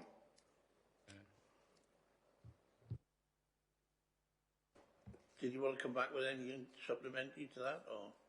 Yes, Chair. Just wondered whether, if it was difficult to do individual recycling, would we be looking at communal facilities? And that's part of the challenge. So where we've been able to bring the blocks on, they've got facilities to provide a communal area to recycle. So where these blocks of flats have no sort of surrounding land or, an area within the bottom of the floor where you can sort of provide that, then that's a challenge. Where do we then put the receptacles for it, or the landowners provide an area for them to be able to put their receptacles. But as I said, we are working with landlords, to try and sort of come up with a viable solution, and we'll be looking around to see what other sort of areas, other councils and authorities do. Thank you. I think we also have to remember it's not just what the resident places out, it's what happens afterwards. So you might say, well, okay, they haven't got space to have a glass, a paper, a food, a plastics, a cans, receptacles. Why can't it all be mixed together? We don't have a recycling vehicle which collects the mixed recycling. We don't have space in the recycling depots to then unload that and sort it and pick it. And we don't currently have an offtake for it. And that would cost the authority. because if you have recycling that's mixed, you have to pay. You don't get an income. So it's us understanding that entire journey and to make sure that operationally we can put something in place which fits the infrastructure. And we know, particularly we've got one of the high-rise flats, they've got a central chute. That's all they've got. And we'd love to say, don't use it for your refuse anymore, but which material would you give them to put down there? And they still have to dispose of other waste as well. I think what might be helpful actually, Nick, is of the 86 that you said have now come on board, is if we give that list to CAF to share with members, because that's a considerable progress that has been made. And actually, in hindsight, we probably haven't publicised that enough to members to make them aware. And what we can do is when we're doing that site-by-site engagement with those relevant housing associations or private landlords, is that we'll commit here to make sure that we engage with the local ward members so they get the up-to-date situation, if that would be helpful. For that, Councillor Clarkson, did you want to come back in with a supplement? Yeah, just very, very briefly, it's regarding collections again. There's a number of smaller streets which still are getting collections of cardboard and food, and I've had a specific question from a resident asking, will they, with the new one-pass system now, get a service? So I just wanted to answer that. If you wanted to answer it outside of the meeting, I'd be happy to take it that way as well. Thank you, Councillor Clarkson. Yes, please share the details, and we'll aim to achieve collections, and we'll investigate. Thank you. Councillor Ashley, did you want to supplement? Yeah. I take your point about bespoke collections for certain estates. I think we've all got them, certainly with flats. That obviously means that we've got to look at that. Also, taking the point that Simon's just said about certain areas where we've got small roads, especially unadopted, so I think he knows the ones I'm on about. There's always an exception to the rule, and that does unfortunately mean vans or small things that are out of your normal thing. How you deal with them is a measure of the service, isn't it? They cause us a lot of problems that we all don't want, and I think that you and Nick have got that problem, and we well know that, as does most members have a caseload of that. So in all wards, I suspect. I put my hats off to you and how you deal with that, to be quite honest. Thank you, Councillor Ashley. Could I start the next question, if I may, please? Because I've only asked one. Stuart, I've got it lined up for Councillor Parish to answer. Shall I do the last one then? I haven't done a lot of questions, only one block. Right, thank you, Chair. What is being done to encourage? Right, what is being done to encourage more business and schools to recycle? Thank you, Councillor. Yeah, so shortly in the autumn of this year, there'll be some new regulations coming out for non-domestic properties. This will mean that businesses, which will include schools, will have to recycle all their material. They will not be able to just send it all away as residual. So the regulations are coming in to force that and implement that on businesses. We've already started engaging with our current client base in terms of the businesses that we deliver service to. We're looking at how we can bring new customers on. So we're in the process of looking at that, but the regulations will mean that businesses, schools will have to start recycling. So there is a sort of project in its initial phases looking at both these areas. Did you want to come back in with any supplementary, Councillor Parish? Well, I'm glad to hear that, and I hope you'll keep members up to date with, the progress being made on it. Thank you. Yeah, I just think on that one, Councillor Parish, I think actually it'd be worth us penciling a member seminar on when we know exactly Welsh Government are going to be introducing this requirement. I was with the head teachers 2 weeks ago and advised them of this. I just want to get on record that schools is classed as trade waste for which the council is meant to impose a charge. Yeah. And because, you know, it's obviously that can be subject which is going through the budget discussions with schools, but particularly food waste costs us to get it treated and to be recycled. And therefore, it's about looking at the right infrastructure for businesses and schools, given the types of waste that they have and the volumes of it, to make sure that the householder is not then subsidising what should be at least a cost even, or if not a full cost recovery, or indeed making us a little bit of money to subsidise the core service. Right, thank you. I look forward to that. Are you all right with that, Councillor? Yes, thank you. Councillor Clarkson, you've got your hand up. Did you want to ask a supplementary? Apologies, Chair, legacy hand. I wasn't sure, so I thought I'd better ask. Shall I ask the last question, because I haven't asked a lot, really? Councillor Ashley, I'll let you come in. Some of these are email questions that people have already put forward. Councillor Jones, can you ask question 22, which you raised? Oh, let him raise it, yeah. I do have another question, Steve. Well, sort of in a roundabout way, has there been a change to the route collections as some areas collect at the front and the back of the properties, and also down the middle? So, argument's sake, if you've got a street and they got a back lane, they're going down the back lane one side, and opposite side of the road obviously got their lane, so they're going down the lane there. Yeah. But then I've also found or seen, I don't know how regular it happens, but then they go up a very narrow main street as well. So you've got neighbours putting stuff out the back, and then other neighbours putting stuff out the front. So then obviously you've got three lots of mess that are floating about when there's inclement weather or strong winds. So is that something that is a norm, or is it just something that the operators are taking on their own? To be honest, Councillor, I'm not entirely sure. To be honest, legacy, these are probably legacy, are legacy issues.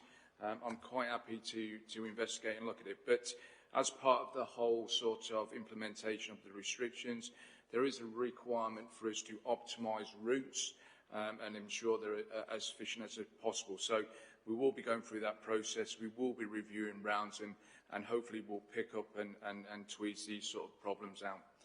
If there's issues that you want me to investigate, please just contact me and I'll have a look at them. Is there anything you wanted to come back with that, Councillor Jones? Yeah, sorry, Chair. No. And also, onto that then, with the new lorries, with all the cameras and that, surely then,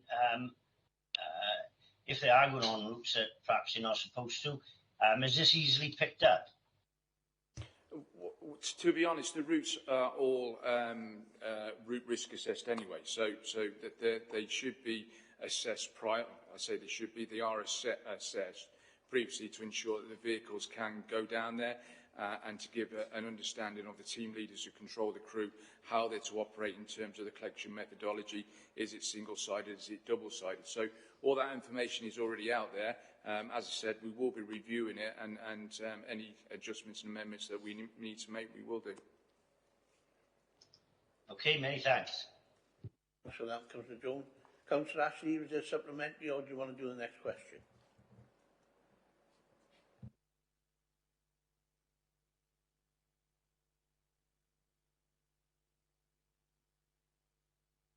Councillor Ashley, did you want to come in, or shall I pass it over? He's on mute, he doesn't realise. Councillor Ashley, you're on mute. Sorry, I just forgot all the ones down bottom. 23. There are more incidences of public bins filled with household waste as well as the usual forms of fly tipping, along with instances of private companies advertising cheap waste. Sorry about that, Chair. Waste collections and then fly tipping. How will you prevent this from escalating if residents have to wait longer for their bins to be collected? I'll give you an example. In Pontywood Village, I am being parochial. If you go around the village, you will find that people have been dumping things in bins. It's getting quite common down there, and I have reported it down there. That's a good example.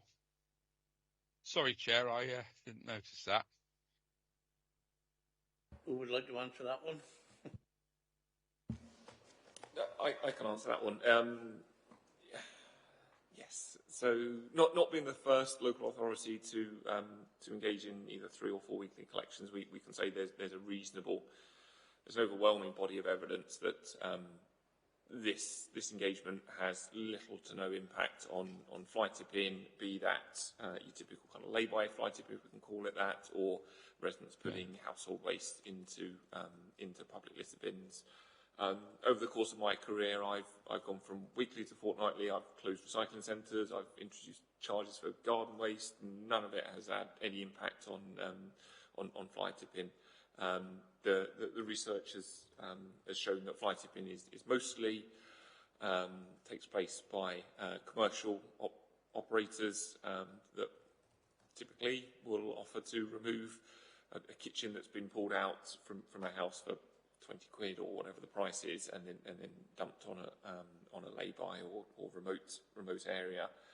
It is. I've seen some just reluctant to call it beautiful, because the fly tipping that takes place in Torvine is really frustrating, because it can happen at some really nice beauty spots out and around in the county, which is really frustrating. But what I did want to say is that fly tipping is almost a law unto itself in terms of its promotions, and it does track really closely with the amount of disposable income residents have within their pocket. So over the last sort of 3 to 4 months, we've seen fly tipping reduced by half. So typically we have about 90 incidents a month in Torvine. In December we had 40, just over 40. That's through no additional engagement activity from the local authority. It really is a reflection of the cost of living crisis, the increase in energy bills, and so forth. What I will say and what I will commit to is that each and every incident of reported fly tipping will be investigated for incriminating evidence by the street scene crews, and will be passed on to colleagues within the enforcement, environmental health department, and prosecutions or fines will be levied where possible. We've got a very good record of removing fly tipping when it's reported to us as well. So hopefully that gives a fairly robust answer to the fly tipping question. Okay, Thank you. Thank you, Stuart, for that. That's a good one. We've covered the other question about larger households. Councillor Hall, I'd do number 25. Let's get off the microphone. We need to be better on not missing collections, and if we go from 3 to 4 weekly bins are missed, then this is a long time for bins to be full. How do you intend to improve this performance?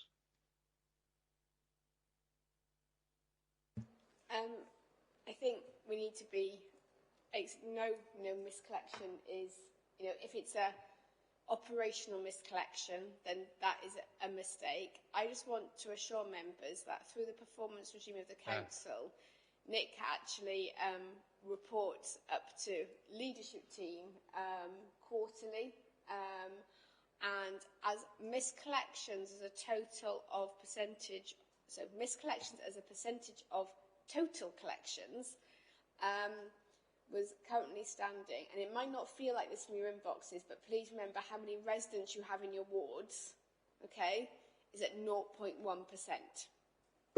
That's operational miscollections, okay?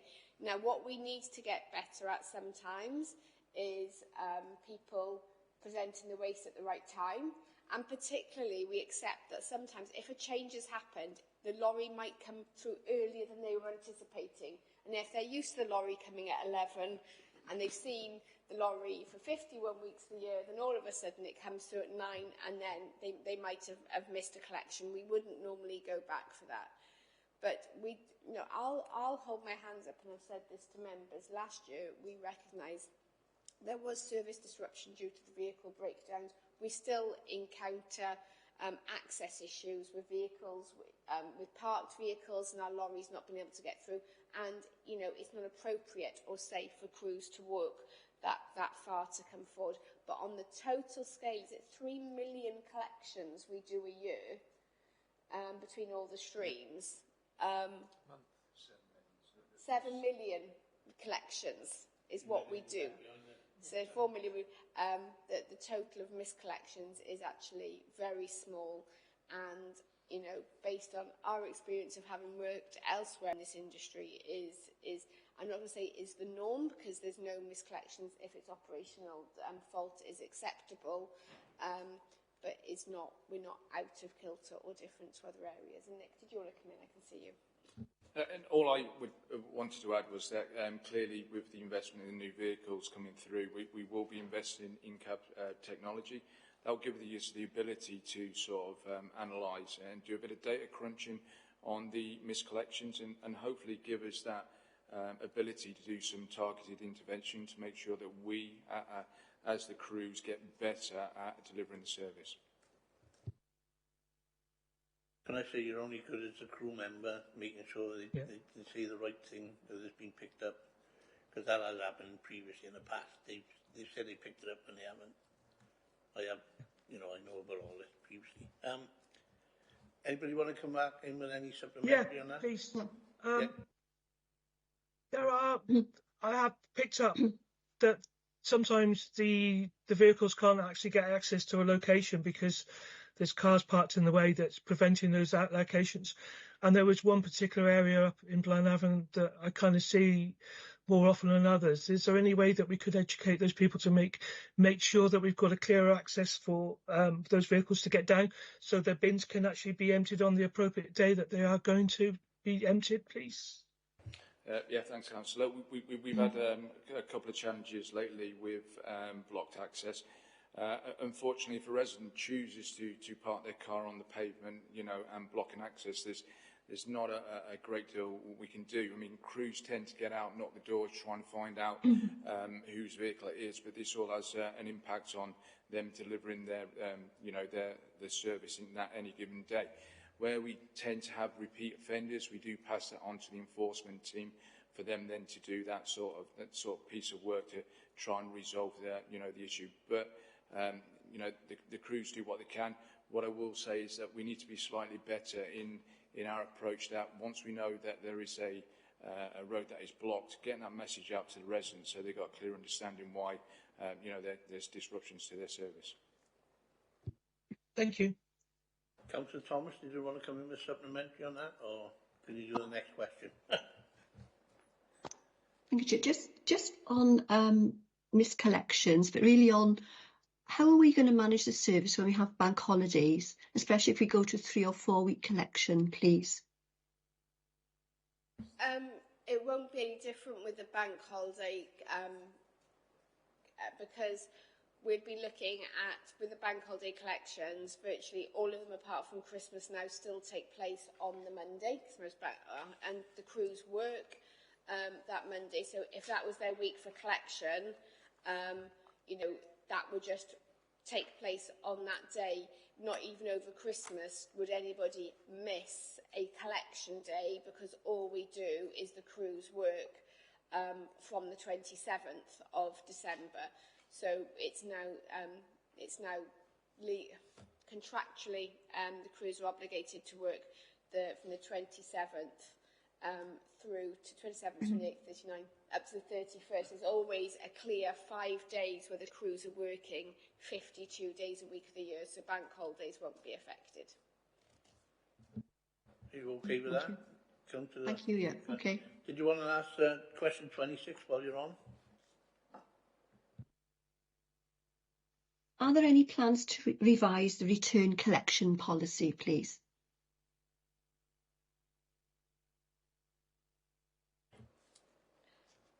Is this so? If it was a missed bin, we'd return to do it. Is it? Purple lidded bins, I think we were talking about, Yeah. correct, wasn't it? Yeah, that's right, the purple lidded ones.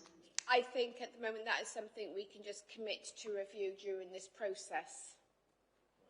Okay, thank you. You okay with that? Yeah. If Councillor Clarkson would like to ask number 28.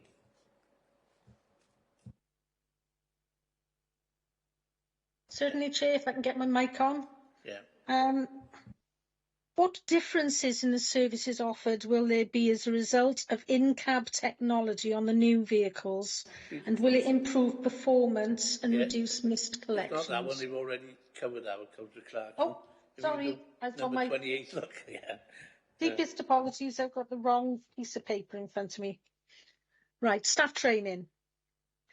How do we intend on ensuring the crews are fully trained and continue to be trained to deal with any changes that may be coming up and arise during services?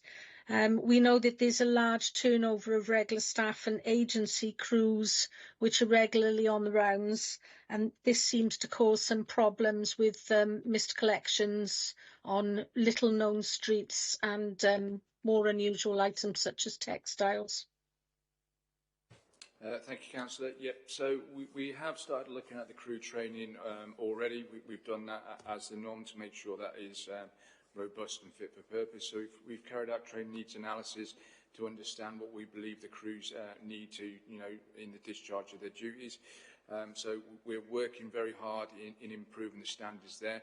We have just started looking at a new workforce planning strategy to ensure that we capture, the various training needs of staff to ensure that they can carry out the discharge of their duty. And sorry, the second part I've forgotten. Sorry, what was the second part of your question? Is the workforce training then? Yes, how we can manage that with staff which aren't regular to the crews, new staff coming on, changes. Okay, yes, there's going to be a lot of changes coming up. Yeah, so my apologies. So are you talking in terms of the agency staff and the turnover? So in terms of new staff that are coming in, they'll receive a full induction. They'll receive all the full processes of how the work is conducted. We're placing a greater emphasis on the drivers who are team leaders and invest in team leader training for them individuals to be able to control their teams in a lot better sort of manner to ensure that they are carrying out the duties that they're required to do. Does that answer your question? Yeah, I've sort of read in some recent information being circulated about the crews wearing different coloured uniforms now, so that it's easier for residents to identify who is team leader on that day. That sounds like a very helpful introduction, and hopefully if agency staff are involved then they'll have the leadership that they need. Everybody okay with that?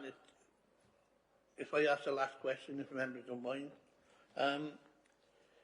You need to be clear on how you intend on introducing enforcement and how you intend to improve on the enforcement policies already in place, and how will you do this? I think so far we have policy in place in what we have, how we want residents to present waste and behave, but as a council we have not adopted enforcement powers. Section 46 of the EPA is the powers that we'd be looking to adopt through this process. I think it's fair to say we would not just be saying, oh look, they haven't done this once, they're side waste, or they haven't, or we can see recycling in their bin, for example.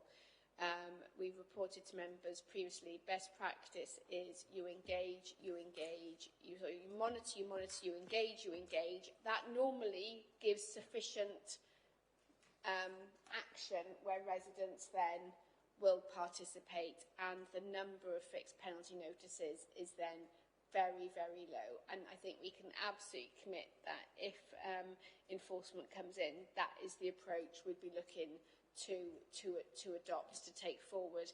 And I think, you know, one of the things I'm asking the team to look at is, of those high performers, as I said, I know one that Cyntaff do enforcement, is how many of those are also doing enforcement as one of their suites of packages to help increase the recycling rate. Anybody want to ask any supplementary from that? Councillor Ashley? Yeah, thank you, Rachel, for what you just said. In 2017, when we last did it, I remember looking at the enforcement things and other authorities going around with CCTV cameras looking at this, and it was not popular then, and I doubt very much whether it would be popular now. It was interesting, your report, the reports you did about operatives and that. It's something it's difficult to ask our operatives to do. If we went down that line, would we actually have to bring in extra people to do it, because it's something that's very difficult to ask the guys on the lorry to do, or was it something that this extra equipment that we're bringing in would have to do? I remember the conversations with the late person that did it for Newport. It's not they found it difficult. I just think that it's much better to do the social contract, and you're hinting that you probably find it better.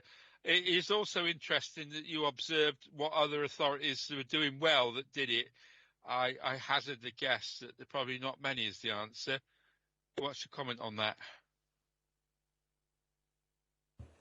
I think, Councillor, I think given where we are, and again, we've got this fine balancing act, haven't we, of taking the residents with us at all times, and then we've also then got the threat of fines from Welsh Government of failing to achieve. And I think as officers, we're trying to ensure that potentially we have the whole suite of tools at our disposal to give us the very, very best chance of success to deliver. Because I can assure you that should we continue failing with the targets, when myself and the leader and the cabinet member are in front of the minister, which we have to do on an annual basis when the minister decides on if we're fined or not, if one of the questions is, do you do enforcement? Well, no, we don't want to. It won't go down very well. That won't be, I think, a sufficient answer for, or sufficient evidence for us not having fines. If, however, we'd be able to say, well, we've done fines and they haven't been effective in changing behaviour, then that is different, because it would be evidence-based. I think from our perspective, it's about trying to try everything. As I said, enforcement is only ever the very act of last resort. It would never be the first thing you do. With the introduction of the in-cab technology, with the greater training that Nick and Simon are introducing, we'd be hoping, and also with the better cameras we'll be having on the vehicles, we'll hopefully be able to get to a situation, the ideal in years to come, is that we'll have real-time information of who's presenting waste at the right time and in the right way, and then that intelligence can then feed through to the education team, who are looking at it on an area-by-area basis, and then you can look at that whole suite of information about engagement, door knocking, engaging through schools, if you know it's an area where there's lots of children, etc., before you then go down an enforcement route on particular households. But my request at the moment is we stay open-minded to ensure that we are given every best chance to protect the authority from facing fines in the future. Can I just come back very quickly, Chair? Only half a minute. I would support what you say there. You've got to have your suite of things, but at the end of the day, we accept car parking and all the rest of it, enforcement issues. But it's a motive issue, and that's certainly come across. I think better the carrot than the stick, but I do accept what you're saying there. Thanks for that, Councillor Ashley. What I would say, we need to remind ourselves for every 1% that we don't reach the target is £100,000 in fine costs. That's a very important thing we need to remember. Thanks for that, Chair. I thank everyone for the question. Nobody wants to raise anything now before we sum up. The report has been studied and posted on social media as usual, and there have been 23 emails and 900 comments on Facebook from interested parties. These have been shared with members and officers. Well, I'd like to thank the officers for their time and effort this morning and for the questions asked by the Scrutiny Committee. So thank you for that. I'll now hand it over to Kath. Thank you.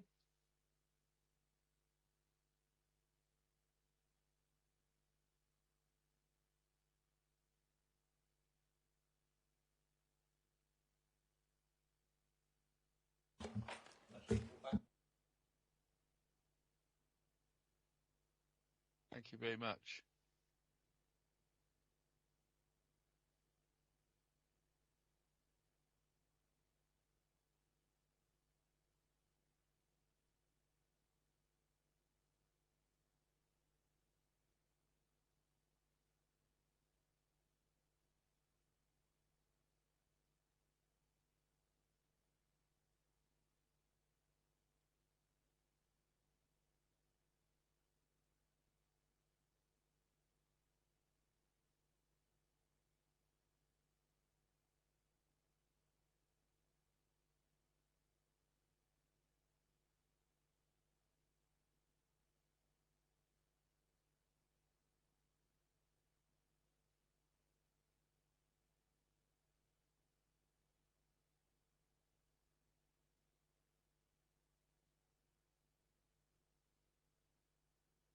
I just shut the door, so when everybody's ready. Kath, did you want to tell everybody what you've written down and what you've taken on board? You know how good you are. Okay, thanks members for all your questions.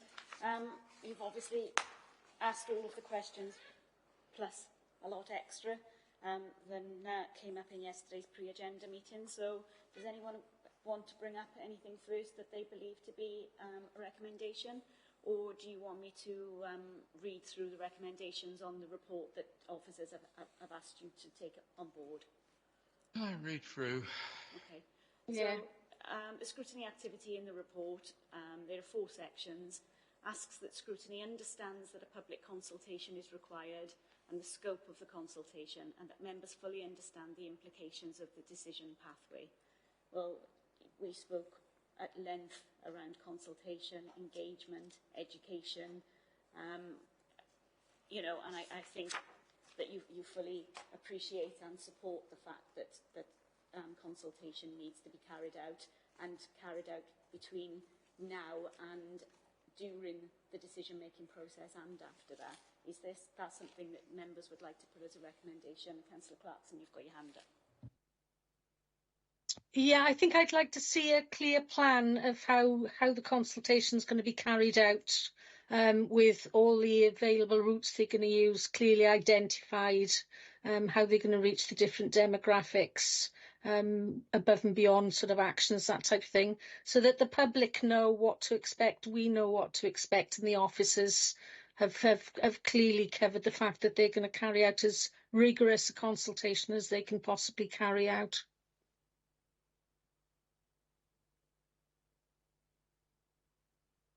What anybody else has thought that we need a clear definition how they've got a strategy that are able to reach the target rates they're setting.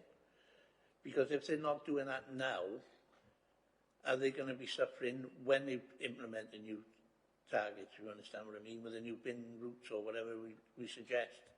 Because yeah, the evidence to support that the changes are going to bring about the improvements. And that, you know, that's clearly defined. Yeah, agree, Stuart. Steve, sorry.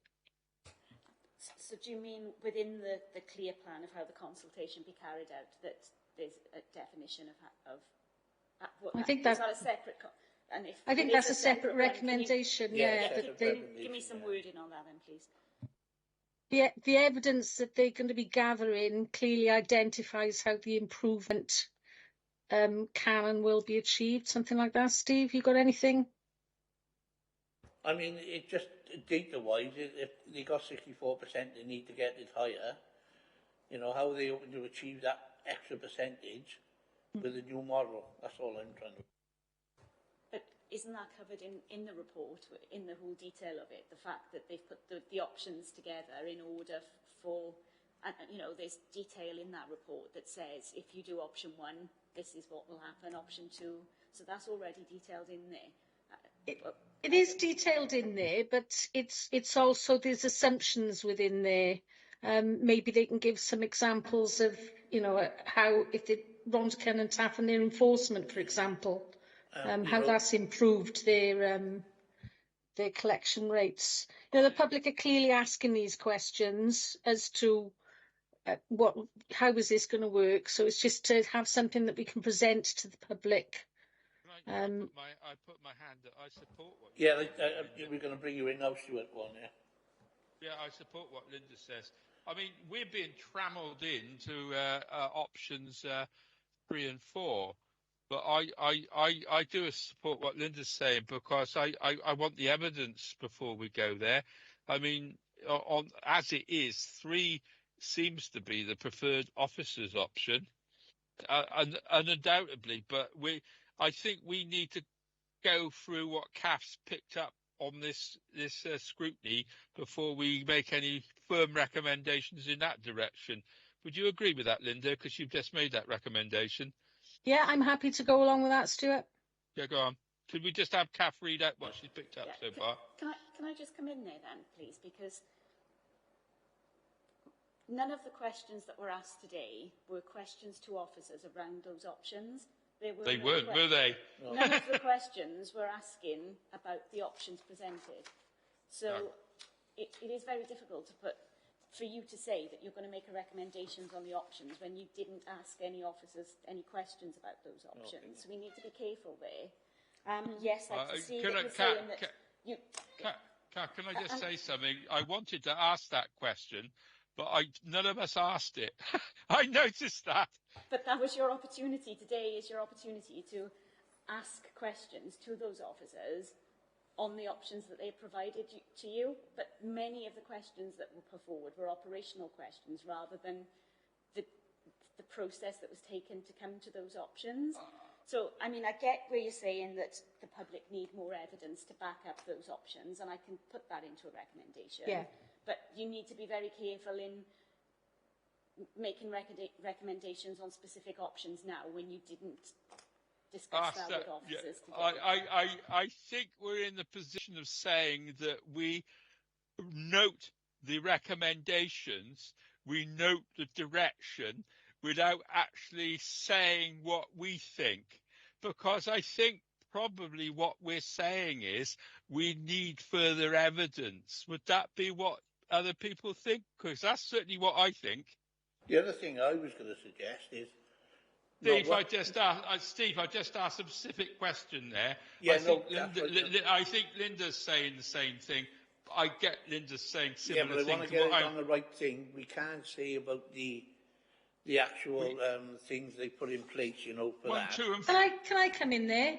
Go on, Linda, please. We can move that on what we've got now and see. I'm not suggesting that we do it on options or comment on options. I'm just asking if we can have a package that's for presentation to the public that explains to them how we expect to achieve this. Not within a report, something specific that we can give to the public to explain. It's along the educational lines again, isn't it? Because, you know, that's what I'm suggesting. Thank you. Councillor Parish, do you want to come in?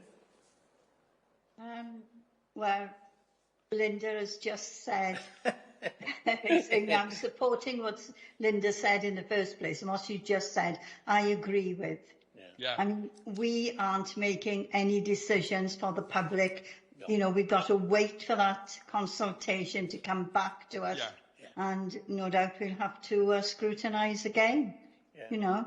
But yes, the public, they have to, you know, go through the process, and we hope it will the public will scrutinise it and come back to us. And as I said, we'll go through it again. But that's all I wanted to say. Thank you. That's good. What I was trying to say to people, when it goes out of consultation, people scrutinise what's actually happening now, and if they're proposing to make it different again, will it work on the new regime if it's not working on the old regime?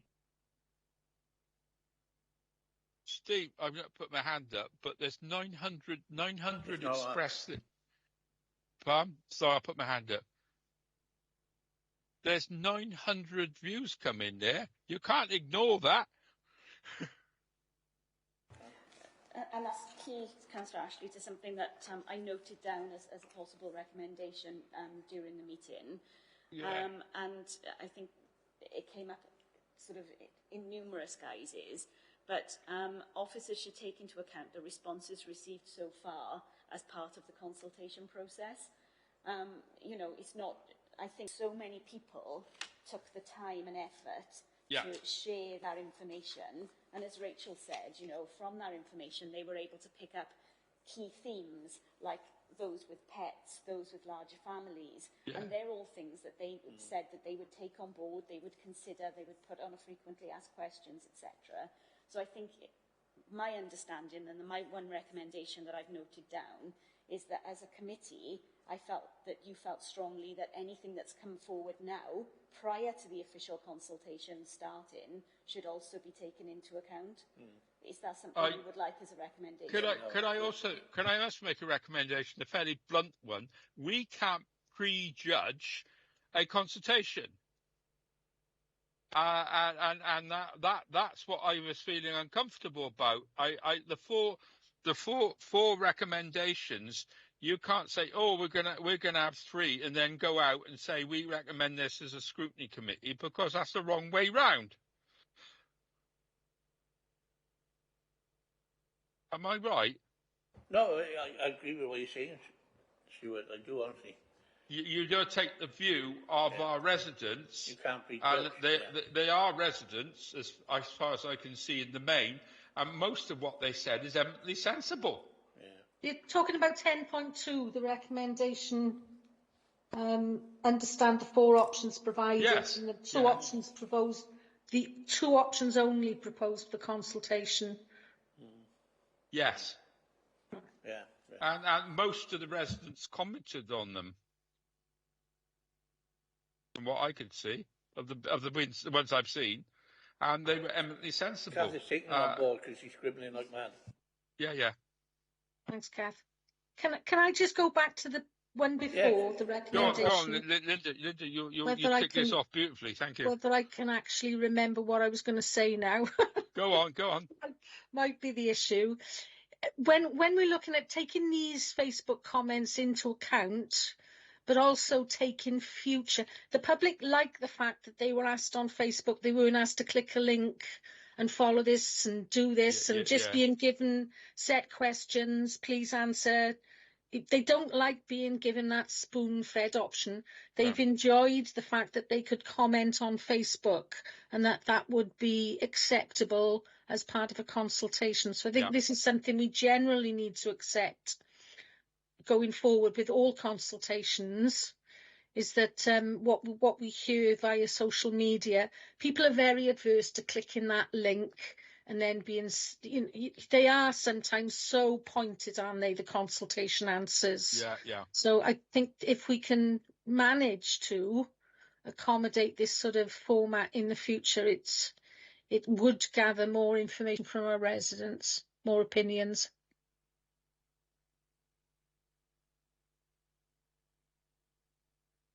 And also we've got to make sure the consultation reaches everyone, not just social media, not just, the usual TikTok or whatever. We need, so people are not so, not on Are you going to do the dance for it, Steve?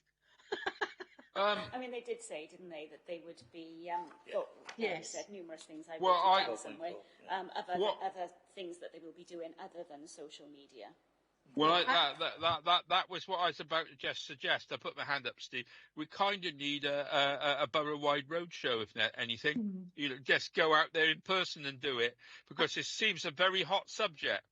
I think that was actually covered. Yeah, just It's found it just in my that notes. Yeah. usually we don't gather the information, we point people towards the official consultation, and then we only take on board what's put there. But we need to garner these opinions and use them more effectively outside of that structured consultation process. Because that's where we lose a lot of comments. They did say is that they something would be that going affects to, everybody. they did say that it would be online, paper, via Torvine talks, weekends, events, and staff and officers attending those and hubs to ensure that everyone has the opportunity. I wrote that down earlier. Good. Yeah. So that's one solid recommendation in there. The thing that shook me is when you asked about the receptacle on the boxes, how high the number was to replace them. She was stunned by that herself when she worked it out. Well, but we've not put costs for that anyway, so. Yeah. Well, I think I said that a lot of them go in other places. It's obvious. You see them all over the blasted place. I think that's something we could look at as a recommendation, that we look to increase community hubs where people can collect them, and that we are more, we police it a little bit more, how many people are allowed to take. At the moment, they're just there, and someone told me the other day they went down and picked up 5. I don't think there's any policing at the moment. You could have, like you're right, you could have 5, and they could be all left all over the streets. You don't know, do you? So there is no. If they brought delivery back in, that would solve that, but it would also create an issue with resource and finance, wouldn't it? So that could be something to be looked at a little bit more closely, how we manage replacement receptacles. So Ashley, you got your hand up again, or just stuck?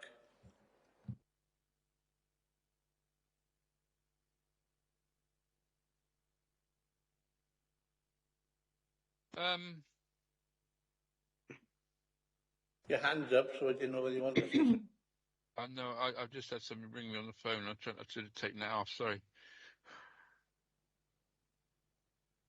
Any more than anybody can think of? Could we get Kath to read out what she's got, please? Okay. So we'd like to see a clear plan of how the consultation will be carried out, so that it's clear for all.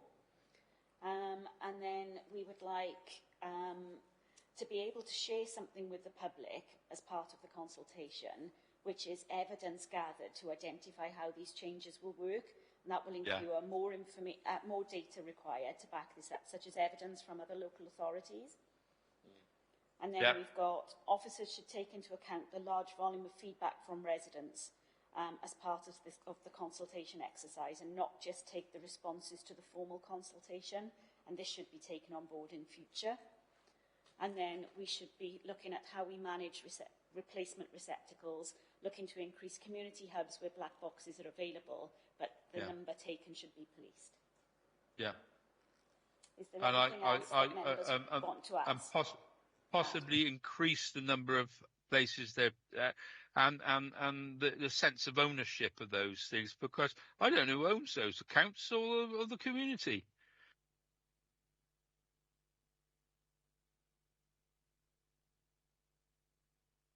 You got any more there, Kath? That's it, of members. Is there anything else that you'd like to add? Linda, did you want to come back in there? No, I'm just thinking there must be more. Yeah. The one question I did ask was supporting the approach about the carrot and the stick. So what exactly do you want our recommendation to be, Councillor Ashley? Well, she did want a full suite. She used the word a full suite of approaches, something like that, didn't she? Where she said she wanted to be able, if possible, to, she was quite keen in the report about being able to do enforcement. I'm not so sure about it. I think that most of our approach should be encouragement with minimal, I would say minimal use of it, but I suppose I do agree that there should be an element of it there, but not to the detriment of the. What I'm trying to say is, I think probably most of our instincts would be the opposite. I don't know. I might be wrong. What Rachel said is that we do not have an adopted enforcement powers at present. Best practice is to monitor, engage and engage. And if this were to take place, this would be the process that they would use or adopt. And they would look at higher performing councils to find out how many of those use enforcement to increase recycling. So there's your recommendation. Look at what the higher performing councils do and come back. Yeah, that's what we've got in recommendation 2, where we've said that we want more information from their evidence gathering that we can share with the public. So that would be part of that exercise. Yeah, could we make that a separate one about policy? Colette, did you want to come back in? Sorry, can I? About enforcement policy specifically? Enforcement and encouragement together. It is about that policy, because I'm not convinced about that. But if the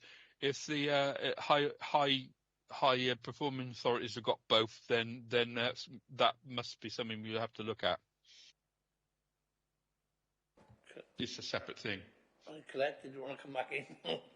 Yeah, just Chair, it was really about just looking at our sort of social media. I noticed that one of the higher performing councils, I looked at their webpage, and they had a really good page, you know, about recycling, about helping residents, a question and answer page, really good, innovative, and I think that we should be looking at that. And also, just another point, I think we should be advertising perhaps more fully about the recycling centre. There seems to be confusion about when it's open and when it isn't, and I think, you know, we need to make more information clearer and more innovative for our residents. Improve our website. Yeah, definitely. Yeah, one recommendation there around improving the use of our communication, so that I'll cover the website and whatever in there, because we didn't actually specify or discuss anything about those things, but we did talk more generally about how communication was important. So, Paris, did you want to come in? You got your hand up, anyway. Yeah. I mean, I agree with everything that's been said. You know, with the new vehicles, the information that's going to be put out and the social media information. Obviously, how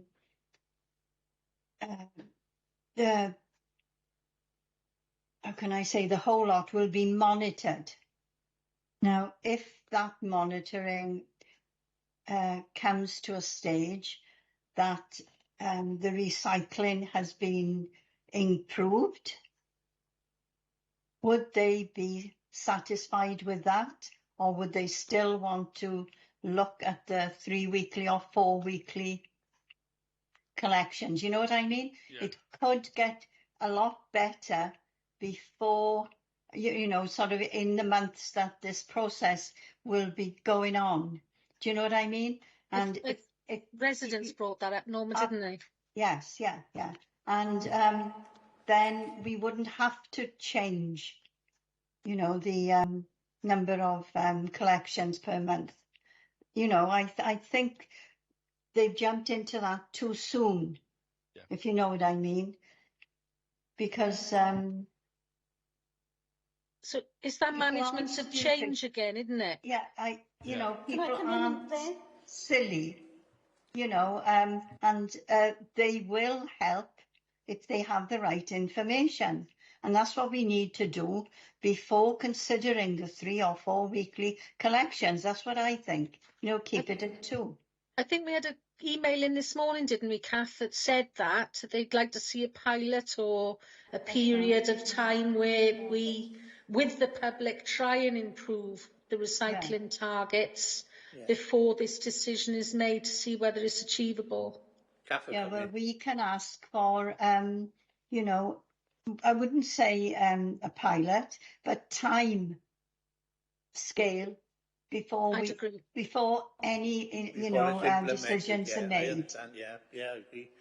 Kath, you want to come in and explain, Okay, members, I think you just need to be very careful here, because Rachel made a comment that she said she would stand by, and she wanted it said that just educational campaigns isn't going to be enough to achieve that target, and she was really firm on that.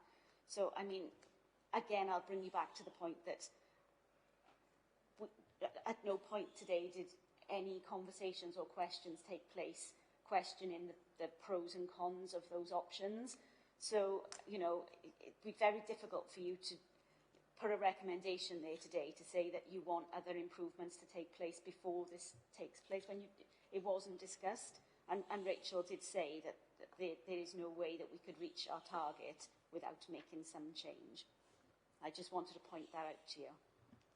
I'd be really careful. Yeah. There is, I have I've got another suggestion which we did talk about, which was education and community buy-in. With all the people that we've got coming in, and we did talk about communications, and she did go through it.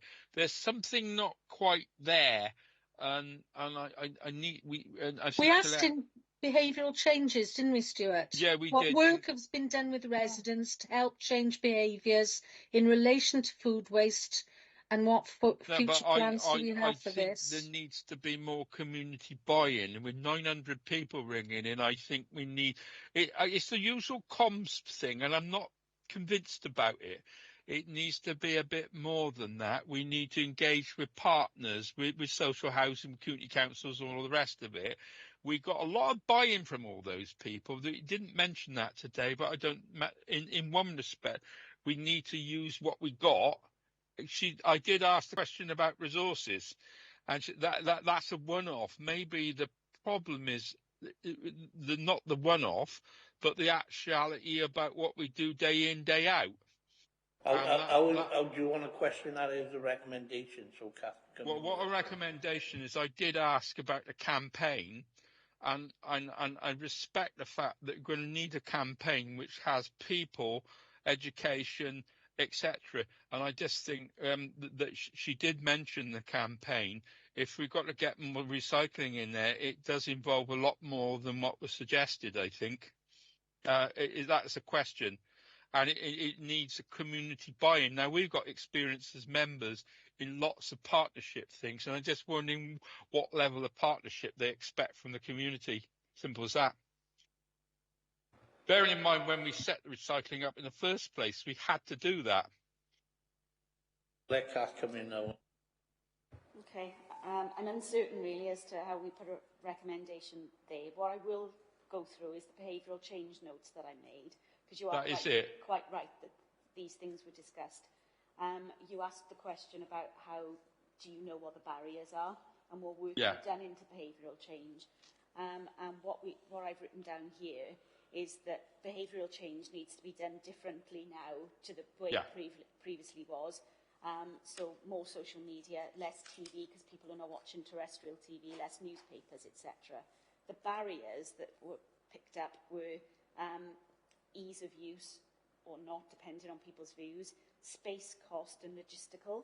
And what came out of that was that for those people who feel there are barriers to them not recycling, then targeted engagement is important there. So is that where you're trying to come from? That's where I'm coming from. Yeah, so it's once you've identified the barriers, targeted engagement with those residents, to help them. Rachel went off on national, and I really think local engagement is incredibly important. I just think she went off on the wrong tack there, to be honest. Because if you're a campaigner, you find recycling is done very local. Well, that's a fair point, Stuart. Fair point. Yeah. Linda, did you want to come back in with something? Yes, please. Yeah. I'd like to see it actually stated in the recommendations so that we get a firm response that they will review the returns policy for both the purple lidded bins and the recycling. Yeah. And to update, that's probably the best thing, isn't it? Yeah. Sounds good.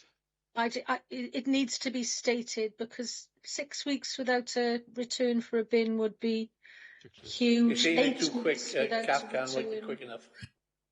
I'm sure Kath's got the gist.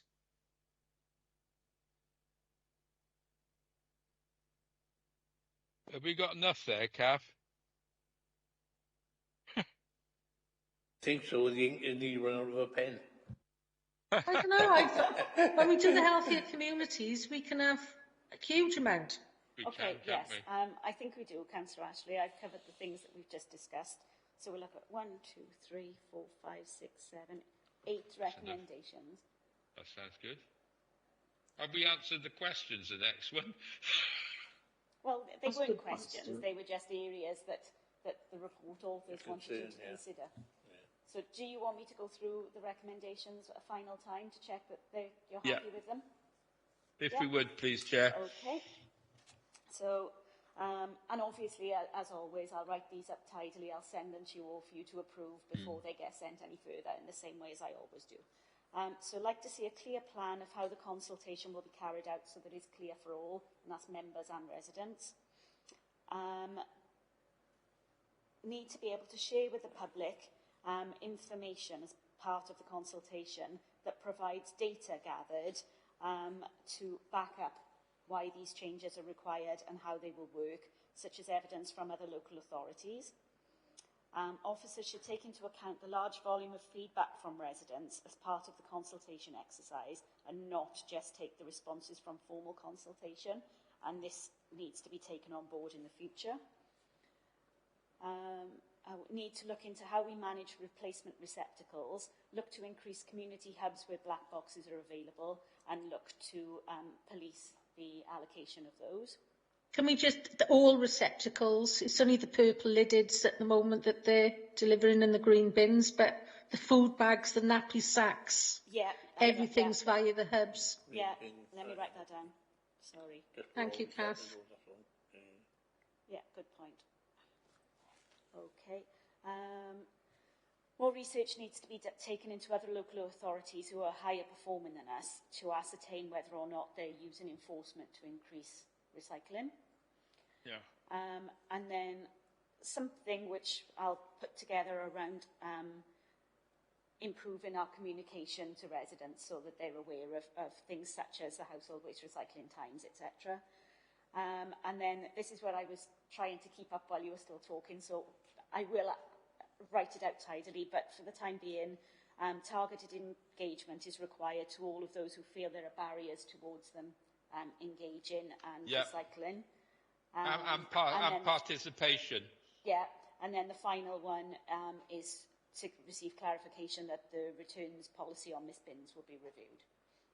Yeah, it doesn't need to be a note that we haven't actually endorsed any particular option in there, because we feel that we need to go through the process, because the implication of that is we need to come back and scrutinise that.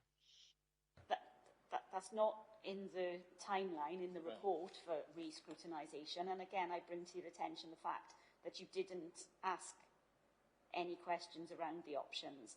Well, so we maybe need to state that. That's up to the chair, mind you. Yeah, of course it is. Yeah, that's up to you as a committee and the chair.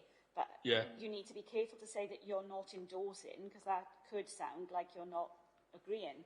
And that wasn't a discussion that you had. And we again, didn't ask the question, did we? You're not making a decision today. So I just think you need to be very careful about that. Well, we don't state it then. You're not making any decision at the moment, but you're waiting for the consultation to see what the others are coming. That's your best option at the moment, because just leave it unsaid then. You know? We have sort of scrutinised the extent to which other options have been screened, but it's because we've asked the questions about how other authorities are managing to get their targets within 2 weeks. But did they really, did the answers that you were given help you as a committee talk about it more? And I'm not sure that it did. Well, no, I don't feel that I got the answers, really. The interesting thing was the witnesses didn't pick us all up on it either, did they? No, it's just, it is 10.2, the wording's not great on it, isn't it? It's not, of the recommendations. So where do we go with that, Chair? Because we're not making a decision today, are we? No, we're not. That's politics for you, strangely enough. You don't have to make a decision, just let it sit there. Even the scrutiny committee. Yeah, but we could request after all the information has come in.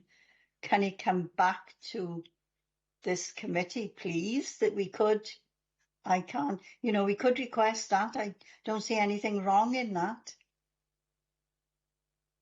That sounds like a very sensible suggestion, plan. Norma. Yeah. I'm trying to think how we could word it to them to ask for it. I know there's the intention that once the consultation is complete, there would be a full member seminar.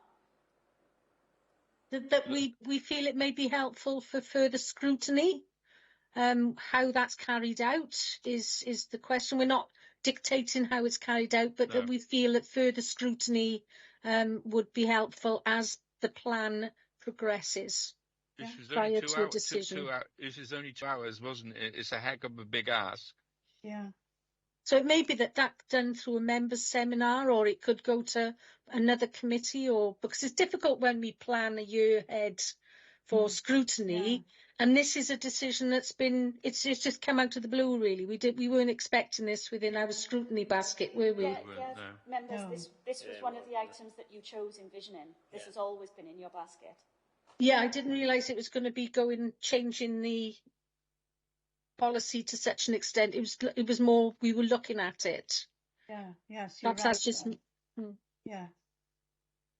So whether it's just that simple that we feel more further scrutiny would be helpful as the policy and the data is gathered. We're not suggesting how that's done. They've already said there will be a members' seminar, but that we're just stating that we feel it would be helpful. They also produced evidence in the middle of the committee, didn't they? It's not. Yeah, it is a complex issue. They did say there'd be. Can I just say? Yeah. They did say that they'd have a seminar for the businesses and the schools. Yeah. Which, that's a big thing in itself. Did they say there were seminars about anything else? I can't remember. No, in the report itself, it says that part of the timeline to this is that once the consultation is complete and the responses are in, then there will be an all-member seminar. The seminar about the schools and the businesses was a separate item, in effect. That's because new legislation's coming in.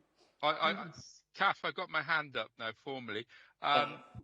This isn't unprecedented because when in 2012, 2013, we had a thing on this and we actually went off and examined this. So I remember doing it. We had scrutiny on this very subject, went off, examined it, and then came back again. So we've done it in the past. We did a working group. I agree with you. We did this with skinny bins. However, that was done because you scrutinised and I think there were 20 plus options at that point. And felt that you needed more information. Right at the start of a meeting, we've now had a full meeting where you've not discussed the options with officers. It's your choice, and whatever you want, I will put that down. What I'm struggling with is what scrutiny activity would you be looking to carry out? Because I don't know how long the engagement will take place, but if you were looking to carry out scrutiny in, I don't know, say April, May, June, what would you be looking to scrutinise differently to the information that you've got now? I just don't know what the scrutiny activity would be. And post-consultation, it's the public consultation, opinion. the evidence, yes. I totally agree with Linda on this. It's getting that public consultation back, because I don't think we feel confident enough to make a decision on top of not having the public consultation back. But also we need to be updated what the consultation is and the proposed change of the way they're going to do the bin pickups differently. We need to know that as part of this scrutiny process, even though it's going to be projected forward. That's what I'm thinking, my own person. Yeah, when everything has been collated. Yeah. And then it would be good to come back to scrutiny. So I've written members request an additional scrutiny session on the outcome of the consultation process. Yeah. That gets us out of this. That would then lead you into the proposed changes if need be. You see what I mean? They can do that, but if they need it done quickly, we can do it quickly. Yeah, because I do note that the consultation is said to start in February. Well, we're already the 9th. Yeah. It was a difficult one because we asked some really, and I watched them squirm a little bit, but you asked some really, really good questions at them. And I think we overlooked that thing at the end where they were changing the modelling, not through the thing, because we just automatically assumed we were looking at that overall. But that was the question I was about to ask and didn't ask, unfortunately. Yeah. I think we were all on a thing to ask, but we didn't get round to asking it. Yeah. But I think we covered it's a it complex issue, and we need more information. Yeah. So you're happy with everything that Kath's written down on the recommendations now, and she'll tighten them up like she normally do. And her handwriting is quite good, exceptionally better than mine. So you're going to pass on the recommendations when you've written them up? Yeah, of course. So Kath will pass on the recommendations when they're written up, and then just acknowledge if if you see something that you want rectified, and Kath will do that. So item 6. What do you want before I shut? And I think we've taken great care with this. Is the one thing you must pass on to them. Well, to be honest with you, Kath has put a lot of information together for us. Yeah. A lot of good things to put in and phrase the question well for us. Yeah. So I'd like to thank Kath for that anyway. But it's good. But yeah, it's been very, very good watching them with some of the questions you put forward. They didn't have an easy run, let me assure you. So good. So item 6 then is the date of the next meeting, and that's 9th of March 2023 at 10 o'clock. And that's delivering the council's lit and fly tipping strategy. Oh, so you can one. move on from beans. Oh, you love all the good ones, you lot. Looking forward to that one. Yeah. Let's review it. So get ready for that one. So thank you everyone for your attendance and contributions. And I'll now close the meeting. Thank you. Okay, thank you, Chair. Thank you, Kath. Thank you, Chair.